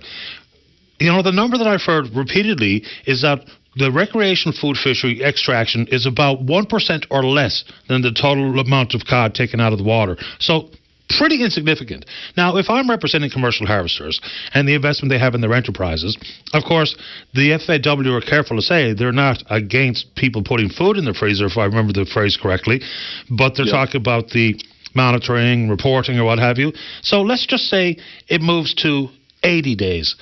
What's the number that they would be considering here? So that would make it, 1.2 or 1.3 or something. So I'd just like to know a bit more about it. They do talk about some of the grey area or the confusion or the uncertainty of DFO signs, but we've got to have some sort of number to consider. Now, what people don't want to see happen is some sort of tag system or a book that you have to fill out to report your catch. But if we're going to actually get down to the brass tacks and have this type of discussion and or debate, maybe, just for the sake of one season, and I know this is a bit of a pain in the neck, but for the sake of one season, if there was free tags and you could go out and get your 15 a day, if that's what you're into and you got the time on your hands, just so we have an accurate number. Because then the debate actually has some context as opposed to uncertainty. Yeah, I totally agree. And we've been calling for tags for years if they're going to do that, or licenses like they do in BC. And you have to keep a log, of what you caught that day, and you're allowed to, you're allowed 2 salmon or 2 halibut or crab pot and a shrimp pot. We're not able to do any of that they can do in British Columbian waters. But the reality is that the percentage of fish retained by recreational food fisheries is insignificant in terms of the total allowable catch. Yeah, I'd like to have some numbers, and I'm not saying that we absolutely should have logbooks or tag system or tags, but because it's a pain in the neck, and as someone who does go out, I don't necessarily want to have to go through that rigmarole. But if we're going to have some sort of legitimate debate, then without numbers, we're just guessing, and guessing generally leads to poor outcomes. Yep, I totally agree, and I know today that we're over 2,000 petitioners today. And on the question of the day at VOCM, which is about the recreational food fishery, and encourage people to get in and let their voices be heard on both of those issues, that they're up to 79% for the extended recreational fishery. Yeah, so the petition's there, and if people are so inclined, you simply go to ourcommons.ca and you can search it out, whether it be with keywords and or 4781. Yep. Not a problem, Patty, and thank you very much for your time. And we look forward to people speaking up. We got a little over 2 more weeks to kind of get our numbers, hopefully up to 5,000 if we can. Just before we run out of time here, so you've got another couple of weeks-ish. Is that a timeline that is mandated by the petition process itself, or is that an arbitrary date that you and others selected? Well, you can do 30, 60, or 90 days, I think, but we selected 30 days because it's important that we get this in the House of Commons, and as you know, most of the meetings that take place for groundfish allocations for the year usually take place in March. So we're hoping that we can get that petition put in Parliament and ask the Minister of Fisheries to make some changes and allow not only just ordinary people to be able to get their fish when they can during the better weather months, but also to allow for tourists to be able to retain a few fish when they're out visiting the province. Yeah, and as government not noted for moving quickly on virtually anything. Now, there are some examples in the recent past where they did move quickly, but even if some of these issues are accepted or a compromise can be found, I wonder could it be done in time for this upcoming season of the recreational food fishery? I'm not sure. Now, we're still waiting for news from DFO on the commercial stock for northern cod. Still a lot left to be understood on that front. We've got the redfish numbers, which are disappointing. Speaking on behalf of the harvesters on the southwest, the South Coast, West Coast, and up the Northern Peninsula. So, anyway, yeah. Yeah, and the other thing is important, too, is that there are over 4 years of fishermen's logs that haven't been analyzed. The data hasn't been analyzed. And that's something that I learned recently, that all this data was there, and why haven't they analyzed it? And a number of years that they didn't actually get the surveys done also because of ship issues or whatever. But it's important that we do get the numbers, and I totally agree with that. And then, at least in terms of sustainability and conservation, make sure that the stock is improving, because every day that improves obviously improves the fisher's ability to be able to make a living. Yeah, and I'll add to data one more facet would be this ongoing. I don't know what it is about whether or not seals are a prime predator of the cod stock. I mean, even when they go down the process of trying to say, put in catch a couple of hundred seals and we're examining the stomach content. The last time they did it, the fellas who were actually involved in harvesting those seals were complaining right away because the DFO wasn't coming out in a timely fashion to assess the stomach contents. So consequently, while digestion continues, and by the time they get to it, much of the stomach content is indistinguishable. So consequently, we learned nothing, except that there's a couple of hundred seals have been taken, and they end up where? Who knows where? Probably in the landfill. Yep. No doubt that's an issue in terms of making sure that we have the scientific knowledge of what the impacts are, of the seal the seal population on the province. And, at least they recognize now that seals do eat fish. They do. They do. And so do humans. And especially Newfoundlanders, they like to get their fish and be able to get it in an equitable way and be able to store it, obviously, with our cost of living here in the province. That's very important that people get access to fish in a timely manner and not take any risks while they're on the water. I appreciate the time, Graham. Stay in touch. Thank you, Patty. Have a great day. You too. Bye-bye. Bye-bye. And we'll get to the news here pretty much on time. And an emailer says, just listening in, who's to say there'll be any significant increase? And I guess that's in reference to expanding from 39 to 90-ish days. One can only eat so much. You're right. But the issue is, not everyone who partakes simply does it to share some with their buddies, put some in their freezer, eat some fresh themselves. I know of a couple of fellas, and I won't say what community they fish out of because it'd be a dead giveaway. They're out there all the time. I mean, every day that is fit to be on the water, and not just one trip, several trips a day. Who knows what becomes of all that cod? I think they probably do their level best to make sure it's distributed around the community to folks who can't get out for one reason or another. But I think even if you add in whatever percentage of the participants in the recreational food fishery that fish as frequently as these two fellas that I know, I think there would inevitably be an increase. What the significance of would be, I'm not really sure. Let's go ahead and take a break. When we come back, Ted, you're there. Don't go away. This is Open Line on the VOCM Bigland FM radio network. Welcome back to the program. Let's go to line number 1. Ted, you're on the air. Good morning, Paddy. Morning to you. I just wanted to follow up on, I was coming back from Bay Roberts Friday. I had the radio on, you see, and I picked up some of your conversation with, I think, was it the curator? At the Rooms, a gentleman named Mark Ferguson, yeah. Yeah, no, I enjoyed that, okay? He was great. I really enjoyed it, and some of the things you and I think, had spoken on that when I brought it up a couple of days before that, right? And about the furniture. When I had the last conversation, you asked me the date of the book that was published, right? And anyway, it was 2002, okay? I just want to let you know that. And it says published by the Canadian Museum of Civilization. I'm not sure. I've been advised to hold on to that book, okay? It's, I don't think it was on the shelves for sale. I don't think so, because there's no price tag, right?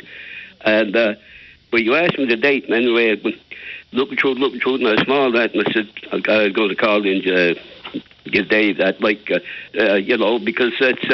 it's a really good book, and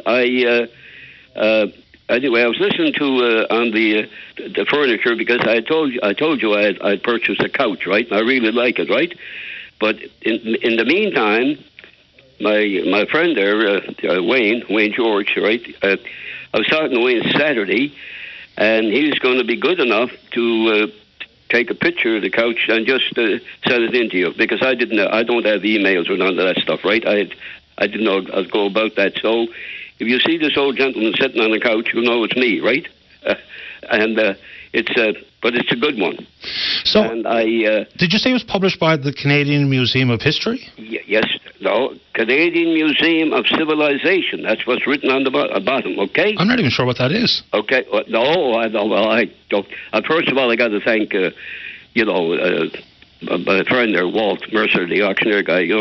They pick up some stuff for me, right? And it says Mercury Series, History Division, paper 51.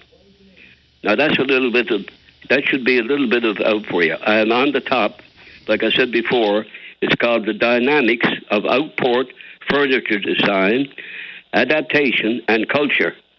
And the thing that I like about the book is the cover, and the picture on the cover, right? And I think I've identified it. I'm not sure. And it's in the old, I didn't realize at all, not only the furniture, but some of the frames of, mirror frames and stuff like that, right? Some of the Newfoundland stuff is very distinct. But I think this is if you go through it, I think it's the picture on there where the little road is going down to the harbour and all the schooners and stuff. It's the Buren peninsula, and I think it's called Pat's End, right? The reason the picture, sort of impressed me, I could get it because, a few months ago I told her I started the gallery here, the art gallery on Roach's Land, right? And that's coming along good too. And I think sometimes people might have a hard time getting me on the phone, but Dave has my number, and I can assure you anybody calls you, like anything, or if they want to talk to me or anything, no problem, feel free to give them their number. And my civic address, anybody's out, coming out from St. John's, is 129 Roach's Line. I'm right next to the RV park, right? Now, I'm not on air to... I'm not a guy that looks for publicity. Most of my life, I love giving publicity to other people. But I can assure you that the conversation you had with the curator not only impressed me, Paddy, but it also impressed a lot of people, because I know, I go to the coffee shop early in the morning, sometimes the afternoon, right? And there was a lot of discussion over that, especially with some of the people, the boys that I know, or the older gentlemen there, particularly from Spaniards Bay. And one of the points you made to me there, because I hadn't read it, I was just glancing through it, and when you mentioned Mr. Batten there from Berneed, Rupert, was it Rupert Batten? I think his name was right? Yeah.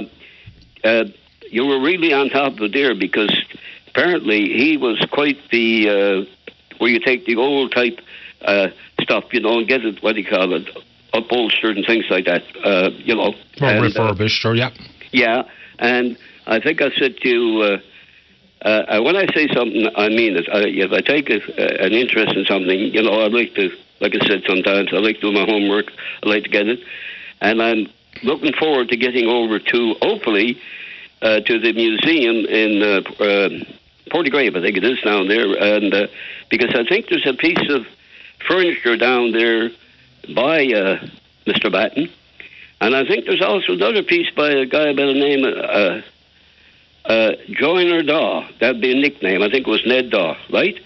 And there's also Ralph. And something else I seen going through the book, I glanced through it, forgot to mention it. A lady, you mentioned her name, the curator mentioned, it was Gail Collins, was it Gail? I think that was the name. Yeah, I think so. Yeah, I'm not sure. But like I said, I think I've given you enough information to see if you can, you might want to get that book yourself, because you seem to have a great interest to me in anything to do, especially with the Newfoundland and the way things were done. They didn't have the tools and that, to work with like they got today. But I have a very good, in my opinion, a very good piece of furniture. And I hope Wayne is listening, because usually I call on Gus French, anything to do with sports, right? But I will definitely try to get a picture of that couch to you, so you can have a look at it and judge for yourself. Yeah, please do. And so the focus with Mr. Ferguson from the rooms was, for the most part, on Walter Peddle. So Walter was a curator as well, and, they talked about the fact that Walter and his wife Sally had eventually donated some 39 pieces from their collection to the rooms. Some of them are still on display on the 4th floor. So he was obviously very passionate about what he does and knows an awful lot about the issue itself. So I was glad to have him on, and we'll keep pursuing it a little bit. Just for a tidbit of information, Ted. So the Museum of Canadian Civilization is now been renamed the Canadian Museum of History, period. So they're the same thing. And that's on, I think it's Laurier Street. I've been there in Gatineau, Quebec. It's a fascinating place to visit. And insofar as my interest in, Newfoundland craft, furniture, and otherwise, I think I'm just kind of naturally curious about that stuff anyway. So I find it all to be quite interesting. Yeah, and I don't like I said, didn't want to hog your show or be repetitious, but I was very, and I appreciate any information like that.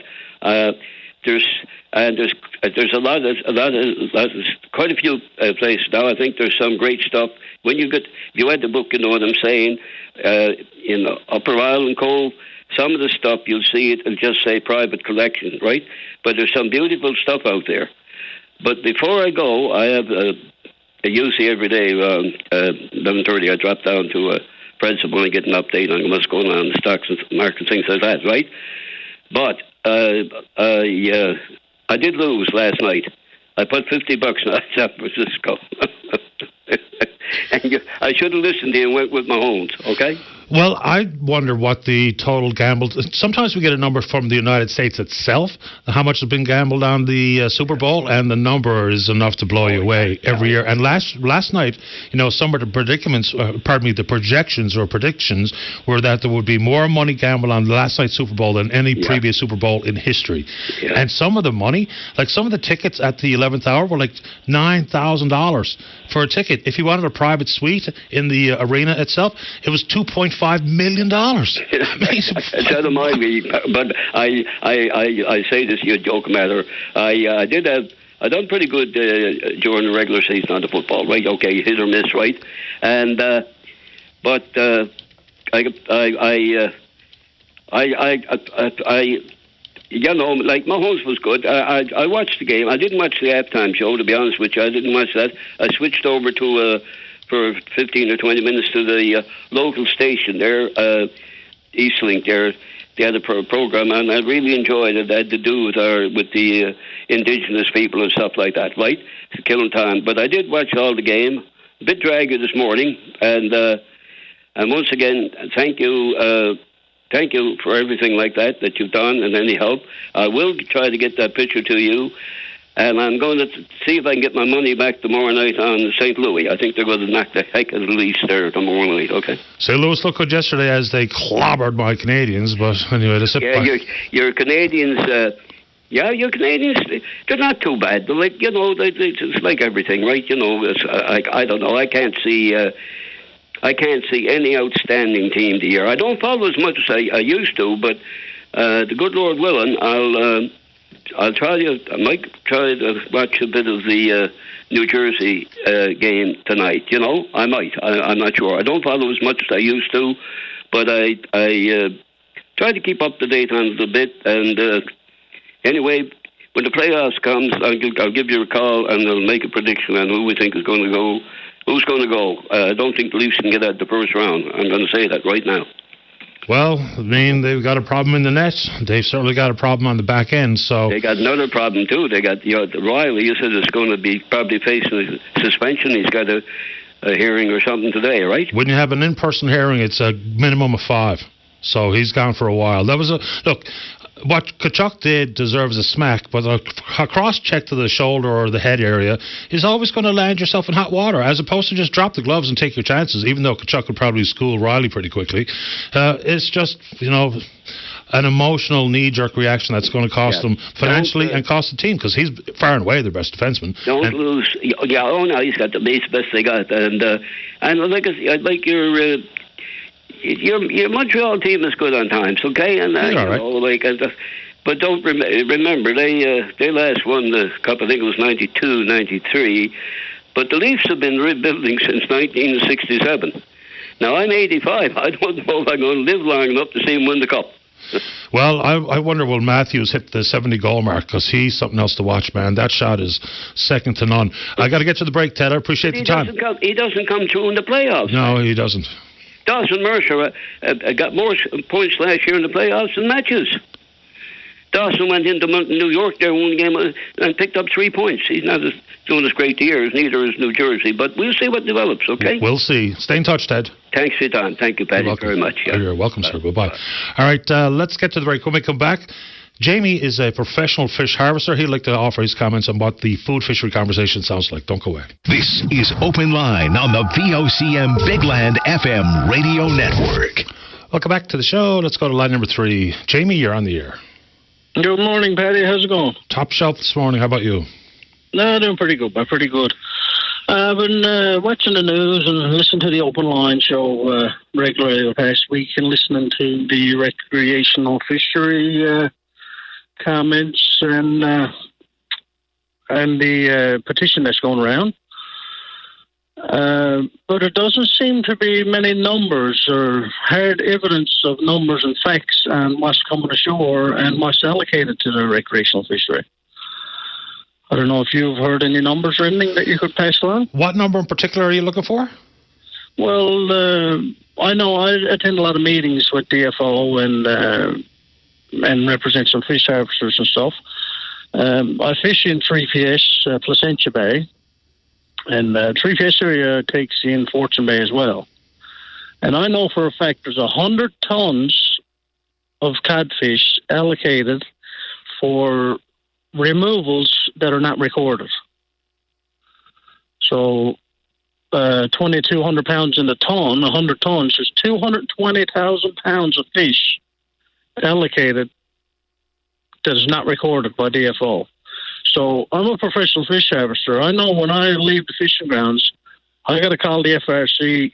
I got to do my DFO logbooks to record exact pounds of my catch. There's one fishery in the province that doesn't record any recordings. So I'm just wondering, is that 220,000 pounds that's there not being recorded is taken away from the commercial fishery for the rec fishery already? I don't think anybody knows an answer to that question, to be honest with you, Jamie.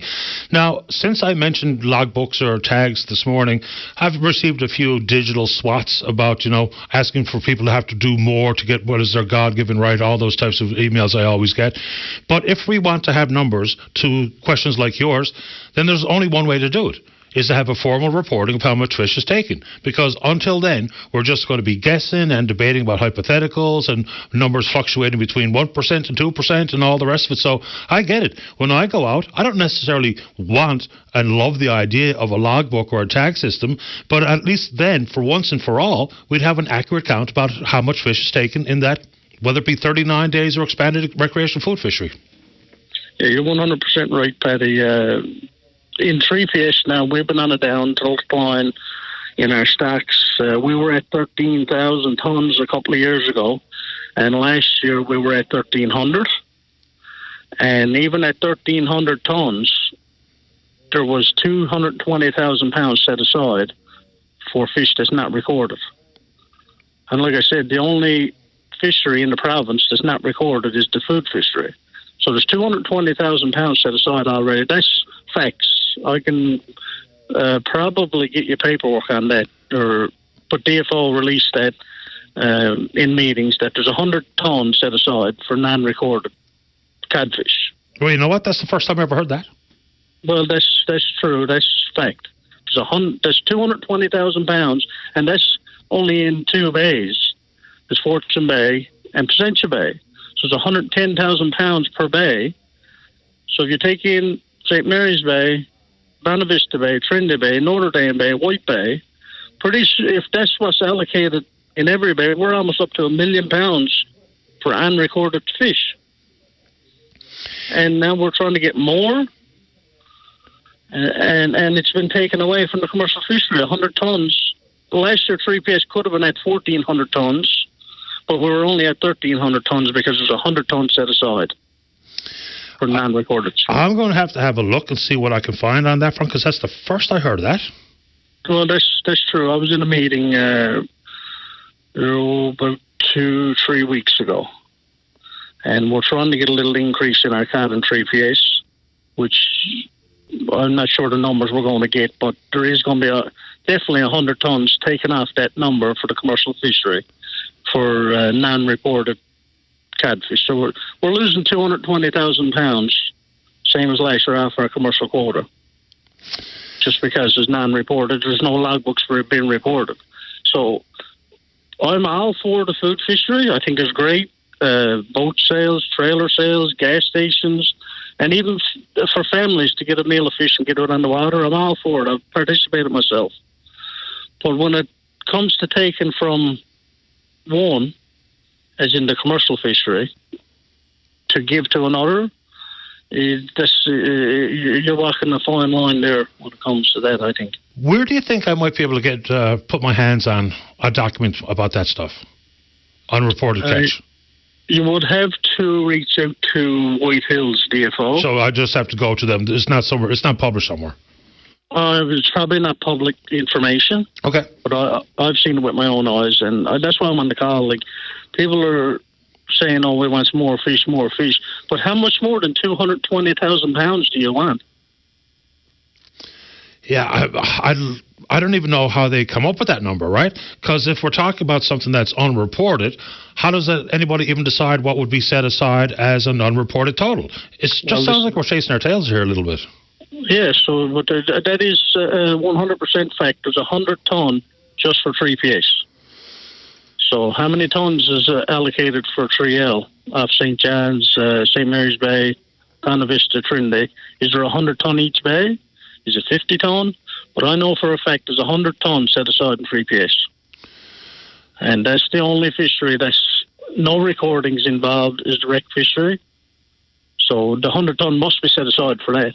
I suppose. I can't even think of what else would constitute an allowable unreported catch. So I'm not disputing what you're telling me. I'd love to have a look because I'd like to have a couple of answers to the questions. How they arrived at that number. Number two, is it the same allocation for the various bays that you mentioned? And number three, are we going to actually move to a place where we can actually have firm data versus guesstimates? Because this is going to be an ongoing conversation, right? Because if we're talking about the way they've changed the science for, catch rates anecdotally, and then moving off to things like changing the dates with which we assess the stability of the stock.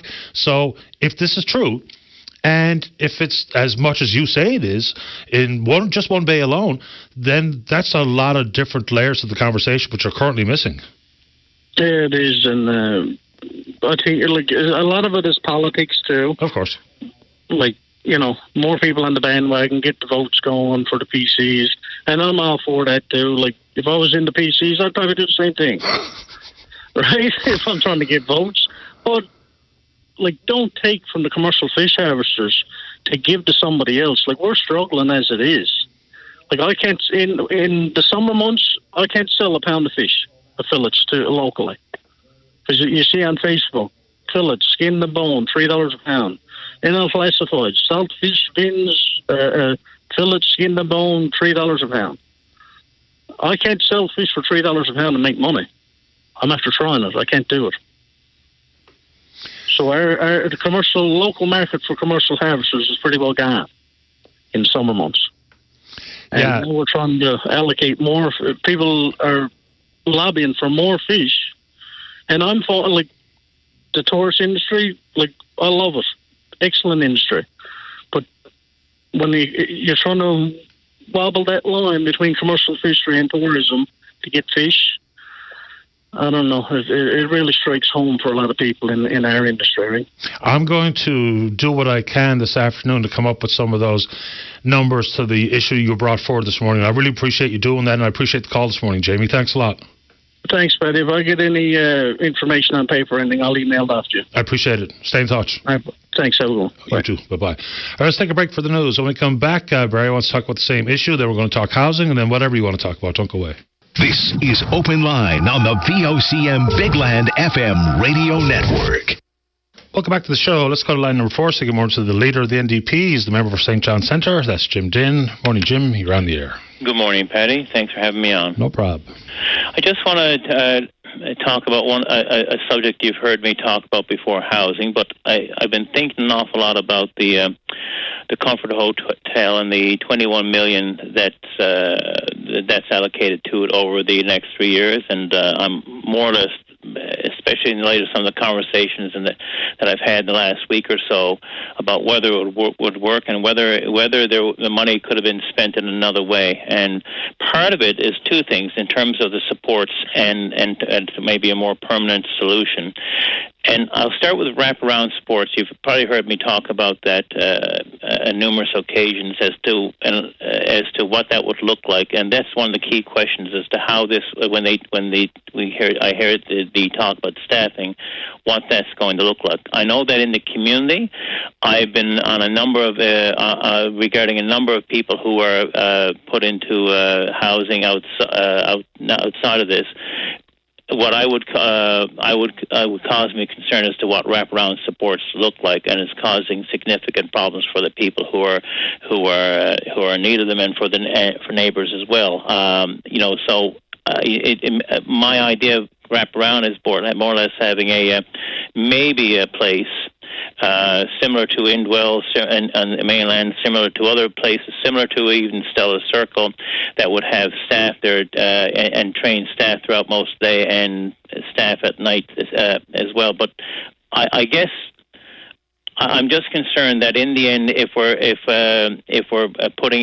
people are there without the adequate supports, then we really haven't resolved the issue. I have visited and talked to people with other with models that I think that rely on also having trained personnel and also peer support that seem to work quite well. I'm concerned that if we're putting people in there that do not, that are needed those supports, then have we resolved the problem? And if we're not putting people in there who maybe who don't require them, then have we addressed the issue? I've visited Tent City, and there are still people there who are looking for something other than the hotel. They're looking for, as one gentleman said to me, look, I would like to have a place that I can call my own. I can cook my own meals, if nothing else. And that seems to be such a simple request. So harm reduction is certainly the and I've heard from people in the harm reduction community. They are a little bit concerned that this model may not work the way the government is touting it. In light of I think it was the federal housing advocate Marie-Josée Hull, she again cautioned about that this is not a permanent solution. And I guess that brings me to the other part. Before we move on, Jim, before we move on, are we talking about the wraparounds that need to be in place at the Comfort Inn specifically?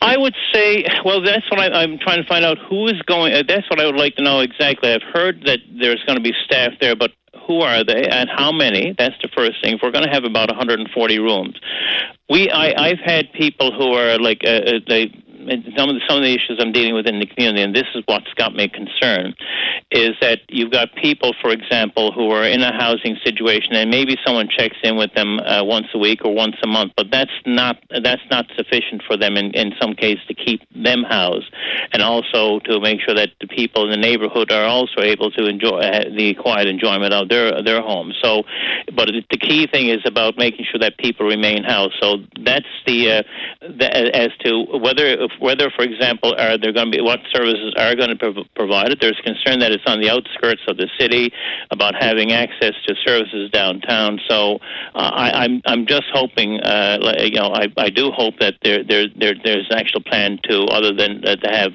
9 to 5 services, and then for the rest of the time people are on their own, especially if people have multiple exceptionalities, multiple complexities as to how that's going to be resolved. I just know the issues, Patty, that come across my desk, and we're trying to find a solution to them, and also to the people who might have, depending addictions, mental health issues, what services are going to be provided so that they can stay housed out where they are. So that would be I guess it's the discussion of what wraparound services look like. That's the first piece. Yeah, and I mean, when I asked the minister, well, for a couple of things, we don't really know how this is going to work anyway. No. And here we are, they're going to start accepting people next month. Yep. We don't know what the eligibility vetting criteria looks like, who's actually going to be eligible to take it on. I did ask the minister directly about the staffing issues regarding wraparound services, and basically inside the work of physical health, one professional, one doctor, mental health, one healthcare professional, one social worker. So it sounds like fairly minimal staffing anyway when we talk about 140 rooms. So there's a lot left to be fully understood about how this is going to work, even when it thinks about oversight and monitoring and security, what have you. If it's not vastly different than it is in a emergency shelter, because at this point, without the questions being fully answered, it could indeed turn into an emergency shelter, but everyone has their own room and a key. So, and you hit the nail on the head. It's interesting. You made it on surface. If it's not vastly different than an emergency shelter, have we accomplished anything? Have we moved forward? And I think that's the other part of it. That bothers me, I guess. For $21 million, I think in many ways, whether you could have repurposed a government building or you could have even made an offer to buy the building and staff it adequately. or even it's interesting. We visited our researcher and I visited Homeworks here in town, and they're up on O'Leary Avenue. They specialize in modular homes. But just even the point of view of even if you there's government land. You heard me talk about this in the center of my district. That even if you have homes here that would appeal to all sorts of people, but at the same time you could put decent homes and supports in place for those who need it, and you could have there's an affordability piece then for people who wish to get into the home market. But I'm just thinking in terms of like for $21 million to lease it and minimal staffing. That's you're right. I share the same concern. If it's minimal staffing, then have we moved ahead and help? Are we helping people move towards that independent and living that they obviously they desire? And just for clarification, I'm not suggesting that's the road we're going to travel. No, because if this can work, and if there's not only a firm commitment to wraparound services, but also in the whole world of transitioning, so back into the ability to have your own place, whether it be back into the workforce or ongoing treatment for your mental health concerns and or your addictions, and the employment stabilization plan, all those types of things, because it can't just simply be, like a turnstile. And people are there, then they leave, then they come back, and then they leave, and we haven't done anything to try to help them get back onto their own solid footing, then it's not going to really do a whole lot other than get people in and out of the elements. Now, again, I will hold off on any, thumbs up or thumbs down or any other questions or concerns until we actually see what the firm policies look like. But I can only hope, like the rest of the folks listening to the program, I can only hope it works. Not just for the societal issues, but even if you just incorporate the financial issues and implications. So let's see where we go. But we'll keep asking the questions until we can get some really firm, carefully defined answers. And that's what I'll be looking for as well. And that's the key thing here is to what is the overall plan. And in terms of,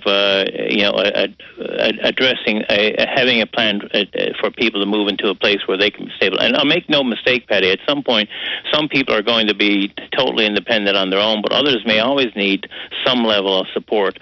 And I think, in many ways, the key thing to look at the alternative, whether whether it's the use of the medical system, the justice system is a lot more expensive. So in many ways, this is provides a much safer, much more community-oriented approach. If we can move people towards that transition them from street to permanent housing. But in the end, too, I think the Marie José Holt, you really need to make sure that where you've got the people who are with the lived experience that they're in on this, so that they direct it. I guess what's the saying? Nothing about us without us. And it's great for me to talk about it. Good for you to talk about it. But I think in many ways, it's the people who are living with homelessness are also got to be the ones that got to have some say as to or facing being unhoused, that have to have some say. I can tell you, seniors alone have been speaking to me, and I met their affair of being unhoused because of the increase in rent. So I think there's multiple approaches, but let's make sure we got the key people, the ones who are going to be benefiting from the services, that they're part of that conversation. Appreciate the time. Thanks, Jim. Thank you. Take care. You too. Bye-bye. Okay, final break of the morning. Don't go away. Barry, you're next to talk about the food fishery. Don't go away. This is Open Line on the VOCM Bigland FM radio network. Welcome back to the show. Let's go. Line number one. Barry, you're on the air. Yes, Patty. Excuse me. No problem. There's a lot of conversation about the food fishery. And I just... sorry, I just done a little bit of estimating. I just looked at how many people takes part in the food fishery. I have something in my throat this morning. And I estimated if 50,000 people take part in the food fishery, and they fish 30 after 39 days, and they catch their quota each day, that would be the same amount of fish is every harp seal taking one fish a year. So millions, because the harp seal are taking, there's millions of them. 7.5 million harp seals, yeah. One fish a year, 50,000 people, 30 days, taking 150 fish each person, times 50,000, 7.5 million. So 50,000 people participate, and they take 150 fish each. 150 fish each, times 30. Oh, no, 150, times 30, yeah. That's even more than the number of harp seals. Well, there you go. Why so much interest in trying to get numbers and stuff on the recreational or food fishery and ignore the seal population? Oh, I don't think anyone should ignore the seal population. No, I don't think either, but it seems like all the emphasis is put on people going out and getting a few fish put on their table, a few to salt for the winter. There's a lot of emphasis put on that, but not enough on the seal population. And we just had whatever a seal summit means. If you double the number of people, well, 50,000, that's around 10% of the population. If you don't, it'd only be seal taking 2 fish a year. Yeah, I think we have a pretty good idea about just how much cod and other species that the seals do eat. What we don't know is what the real extraction numbers are for the recreational food fishery. Now, the only reason I think that would be important to have a better understanding of it is because now all of a sudden, well, not all of a sudden, year over year, there's debates about how long it should be, 39 days or 50 days or 90 days, and what the quota should be and how it's enforced and all the rest of it. Because if we don't have any real numbers, we're just taking wild stabs at it. It's hard to have a real debate when we don't have any real numbers to consider. That's I think, the point people make. With regards to the number of days, I don't want any more fish than I catches now. I take part in the food fishery. I don't want any more fish. I just want the freedom to get it when I want to get it.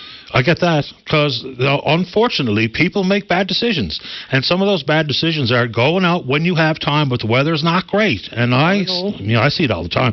I know. I mean, and a lot of people like me, and then you take into consideration some of those communities don't have a good harbour. I puts out my boat, and as soon as I get enough fish what I want, the boat comes ashore. Because you can leave a boat in the water, you can end up losing the boat, having damage. And even with Igor, that time with all the rain that we had, there was boats swamped with their engines down the water and everything. So it should be the person's choice if he wants to stay out for the full season. I don't want to, and a lot of people like me. I know people that same thing, when they get their fish, up comes the boat. Yeah, the point people make about, a little bit more latitude to go out when it's safe, and if that means expand the days. For instance, if the FO was willing to say, okay, so here's the 39 days again for the recreational food fisher here in the province, and if in the first batch of weekends there are 2 days that have been considered unsafe, then add 2 days. Even if there was some flexibility as opposed to the way we currently structure it. For the last number of years, the September, week in September, there's nothing caught. Very little caught. That don't, because 2 things. Weather is one thing. Yeah. And I don't know about the rest of the province, but around there in Bonavista Bay, once August comes, gets to not very late in August, the fish gets small. It's not worth going out for.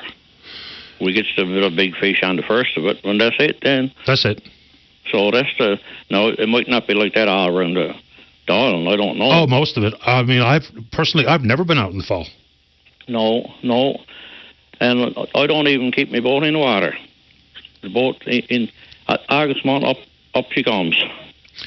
I think that's pretty common. Labor Day weekend, boats coming out of the water. That's a lot of folks. Unless I'd rather cut that week off and end it Labor Day weekend.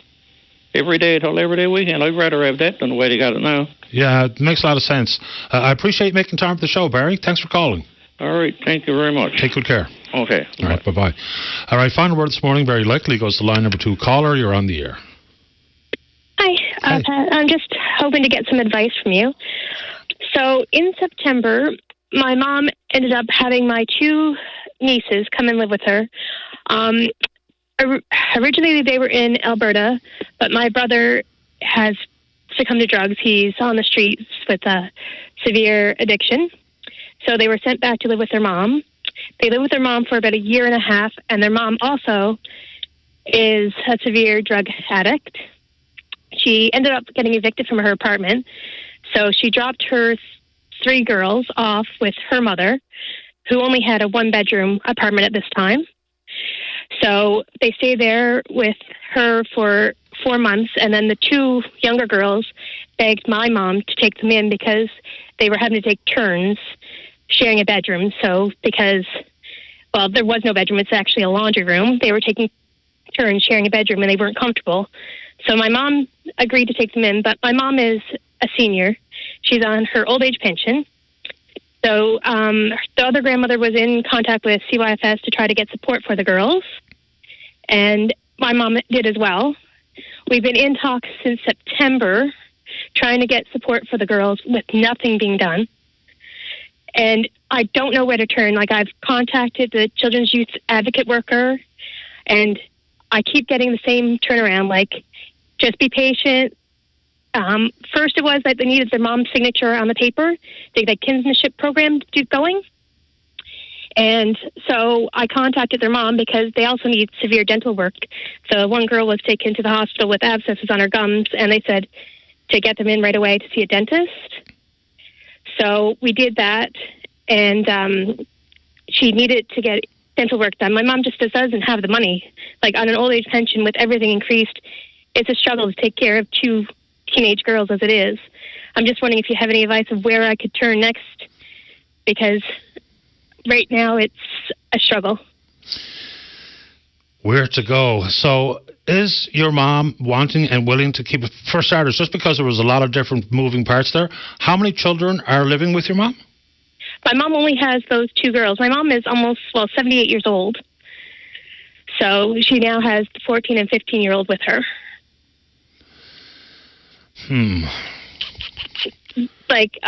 CYFS told me that there's nothing they can do because it was volunteer for her to take them in. That's right, yep.